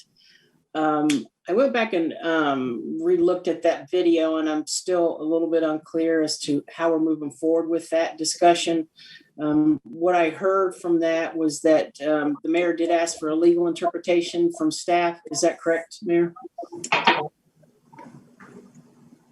Mayor Finkel, I think that was one of the questions we asked as we were looking forward, yes. Okay, and then we're gonna, the meeting we're gonna have with the county commission is gonna be focused on more of the renegotiation of the agreements, existing agreements, and the framework of the agreements. Is that correct? Mayor Finkel, I might look to Craig on that. I do think Craig and Sarah are working on that agenda now. Craig, I don't know if you've made any progress on that. City Manager Craig Owens, we had a good discussion. It didn't get into that level of detail, but our general understanding that we'd like to get, the priorities discussed of the two bodies and understand where we're headed. To the specifics of all of the different agreements we have, I don't know that we'd be able to undertake all of that at that level of detail at that meeting, unless that is what's contemplated here. Mayor Finkel, Commissioner, yeah. Go ahead, Commissioner Lawson. Yeah, well, thanks for that information. So if somebody could help me remember, where did we land with regard to the enforcement of existing agreements? Did we move anywhere? Did we make any decision on that? Mayor Finkel, I think we talked about trying to understand what the agreement meant, and that's why I asked for the legal interpretation of what the agreement meant on whether or not, quote, it's being enforced. I mean, my reading of it, I think, was a little different than Commissioner Bully's reading of it about what was required of the county versus the city. And so I think that's where we landed on that point. And then I thought we talked about going to the county commission and talking about the bigger issues of direction and what we might be interested in funding going forward and how we might work together to accomplish some of our joint goals. Commissioner Larson, thank you. Yeah, I just want to clarify, since we are getting ready to go into the budget season, we've got on the city manager's report the budget schedule coming up that I think it's important that if we're going to look at enforcement of agreements at this point that we're wanting to potentially have it for the budget season 2022, then we just need to make sure that we're all clear, or at least I'm clear, I should say, that as to how we're moving forward with that.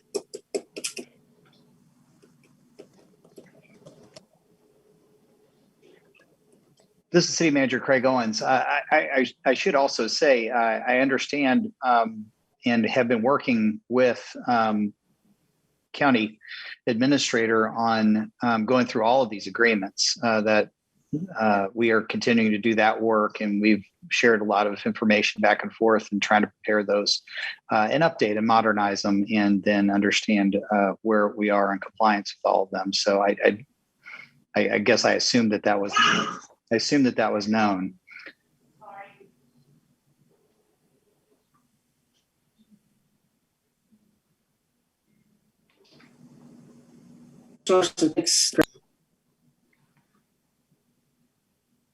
This is Commissioner Nanda. I had one item that I just wanted to bring up for hopefully a future dialogue if others are interested. I have been on the CJCC now for a few years, and I know that they're doing a lot of work, particularly work related to the 12 items that we brought as commission in June of last year. And I know that our consultants are also doing work around that or specific issues on that list that we want to address. I know there have been some questions about how our committees or commissions or boards are working on those items as well. And so I was just hopeful that at some point I could bring it. We could have someone from the CJCC, someone else bring it, but just an update on what is happening in the CJCC and how that aligns with those items that we brought forward, what items are sitting with which boards and which items are sitting with the consultant. I just think it might be helpful to have that conversation all in one place. I know we've kind of had it in pieces in lots of different places, and I wondered if other commissioners would be interested in bringing that as well. Mayor Finkel, I think that personally I'd be very interested in it, and I think getting an update on all the work the CJCC is doing, I think would be helpful, not even greater than that 1 point, but I think that'd be useful going forward. Other commissioners? Commissioner Larson, I'm definitely interested in hearing more about what's going on with the CJCC. That'd be great. Yeah, Vice Mayor Shipley, I hear different things coming out of CJC, or I hear some statistics and percentages being bandied about, and certainly being lobbied. I'm sure we all are for certain changes, and I understand that they are being talked about at CJCC. I think it would be really helpful for us and the public to know what we're looking at, what we're hoping to accomplish. This is Commissioner Ananda. Is that something that we would want to have like Mark Brower come and speak to us, or have me present on what we're doing and then have this kind of statistician, and I'm forgetting his name and I hate that I'm forgetting his name, come and speak with us as well so that he can have that data or information as we'd like to see it? What would folks prefer? This is Commissioner Bully. Is it Dr. Matt Cravens? Commissioner Ananda, thank you. Yes. Mayor Finkel, I'd definitely be interested in certainly Brower and Mr. Craven's, given I've seen some of the statistical analysis before, and I think having that would be useful, but certainly hearing from you too, Commissioner Nanda, would be great too. I think I'd let you kind of figure out how the best way to do that, but Commissioner Nanda, thank you.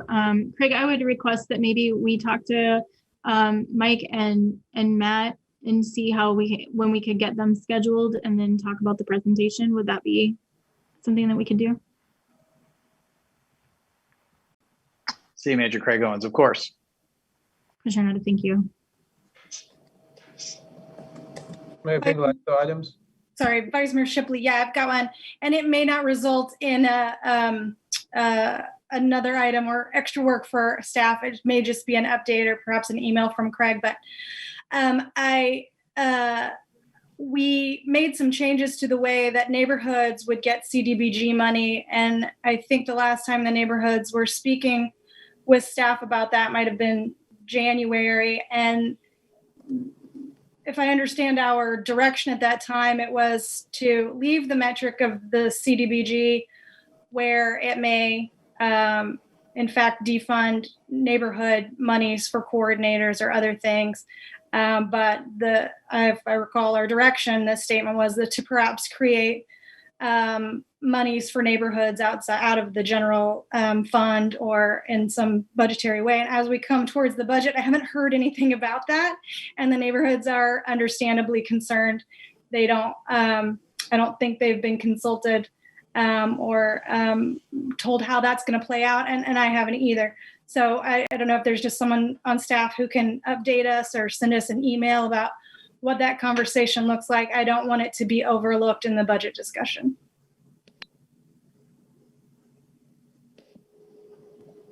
City Manager Craig Owens. Yeah, of course, we'll get you something in the next couple of weeks. Just to give you an update on that, I would say that is the same particular team that has been very, very busy with stimulus money and trying to make sure that we're being responsive during the COVID work. So it's definitely going to be something within the budget, but it's just not something that may have been front burner in the last couple of months. We'll get you an update, and I assure you that we are working on it.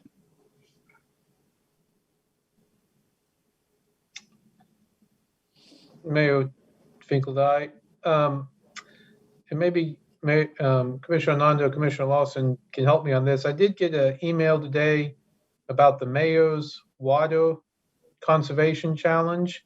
It sounds like maybe we've done that the last couple of years. Everyone's shaking their head yes. So, okay, then I will look at that and probably proceed with that since we've done it the last couple of years. But I wanted to make sure I had some agreement before I push forward on that. Other items, agenda items, commission items? Seeing none, I'd head to the city manager's report. City Manager Craig Owens. There are a number of routine reports in there and a couple that are non-routine but are annual. And I won't go through all of them. As was noted earlier, the budget calendar is produced there. And we stand for any questions that you may have on any of those items. Mayor Finkel, any questions on those items in the city manager's report from commissioners? City manager's report. Oh, Vice Mayor Shipley. I just thought I might throw this out, Vice Mayor Shipley. And just in looking at the wage floor update, I don't need to hear from poor Britt, but it did occur to me that that's quite a bit lower than what I think people are talking about nationally about raising the minimum wage to $15, I think is what the discussion is now. I just thought the public may not stop and look at these, but it is an interesting, what is it? I'm sorry, 1329, is that what it is? I'm not looking at it right now. Mayor Finkel, 1358. 1358. I thought that was interesting, and I hope that the public takes a minute to think about that. That's the amount we expect from people who we've given incentives to pay their workforce, if I understand this memo correctly. Again, considerably less than $15, but I just wanted to, I see another commissioner kind of shaking her head. Just thought that was very interesting and worthy of the public to think about. Mayor Finkel, I should correct myself that the 1358 is 2020 numbers. It's going to 1373 in 2021, still less, obviously, than the $15 an hour, and that is set at 130% of the federal poverty level for a family of 3, but certainly less than $15.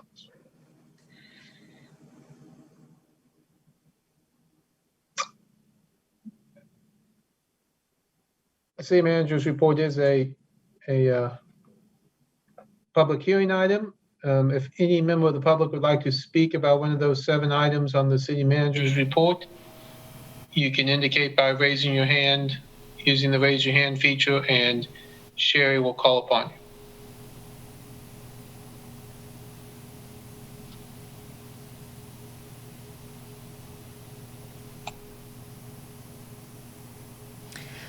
Mayor, there's no public comment on this item. Mayor Finkel, I thank you. We'll now move to the calendar. Any comments on the calendar item, on the calendar? This is Commissioner Bowley. I've received an invitation from the folks at Justice Matters. I think it's May 3rd is their assembly. And I just wanted to, have that probably put on the calendar and also have us have a reminder about, our obligations under COMA when we go to something like that. Good evening, Mayor and Commissioners. Tony Wheeler, City Attorney. Yes, I just want to remind you that when 3 of you are in a public setting that might constitute a meeting under the Kansas Open Meetings Act, so you have to be mindful of those obligations. In order for COMA to apply, there has to be 3 commissioners involved, an interactive discussion of the business of the body. If those 3 elements are present, then we do have to give notice and give the public an opportunity to listen into those discussions. Now, that's not saying that you cannot attend those meetings. You can certainly attend those meetings, but it's the interactive discussion among the commissioners that is a challenge. So in the past, our office has recommended that if you plan to attend, that's fine. Just remember that decision-making by the governing body needs to be made in a regular city commission type meeting. So just ask you to keep those items in mind as you are planning your events. Mayor Finkel, I thank you for that. That's helpful, but I do think we should go ahead and put that on the calendar and we can discuss as we get closer. Any other calendar items? Seeing none, I'd look at the executive session. Hello? Motion to go to executive session. Hello? Mayor Finkel, I'd look for a motion to go into executive session. Excuse me, can you hear me? We'll go into executive session now.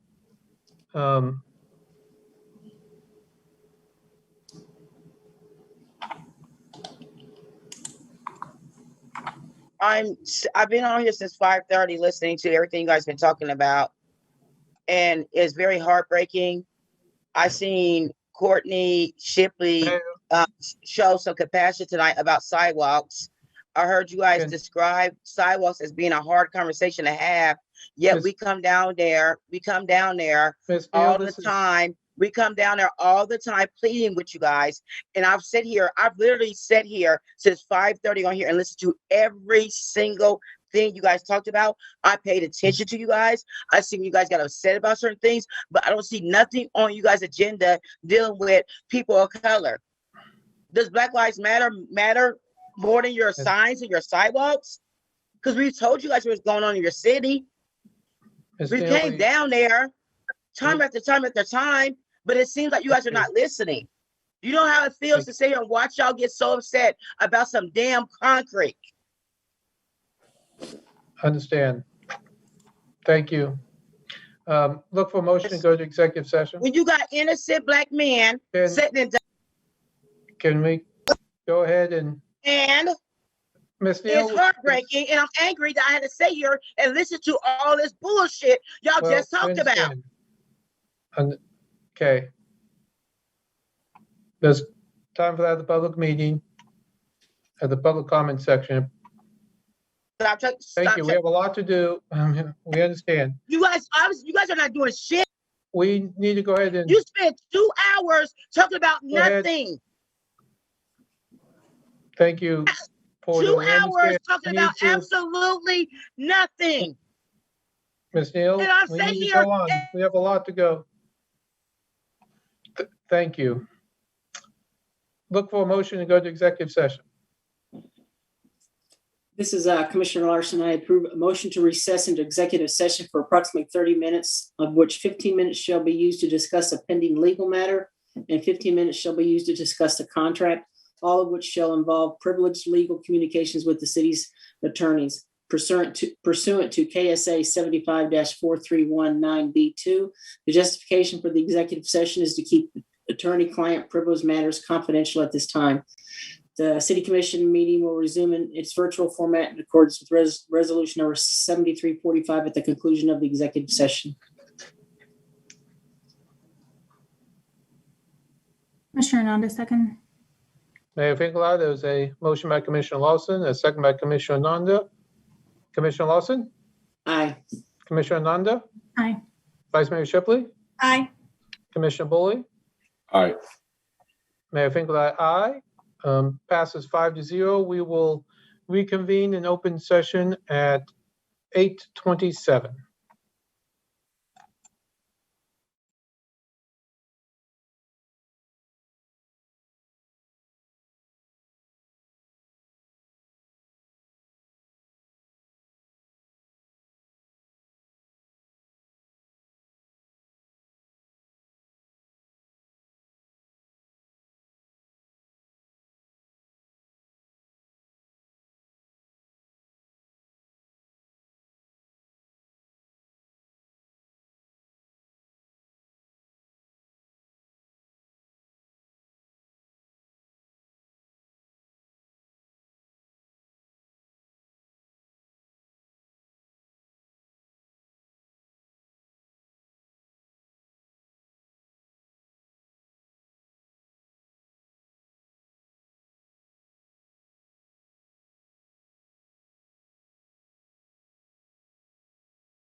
Mayor Finkel, aye. We'll take a quick roll call. Vice Mayor Shipley, Here. Commissioner Nanda, Here. Commissioner Bully, Here.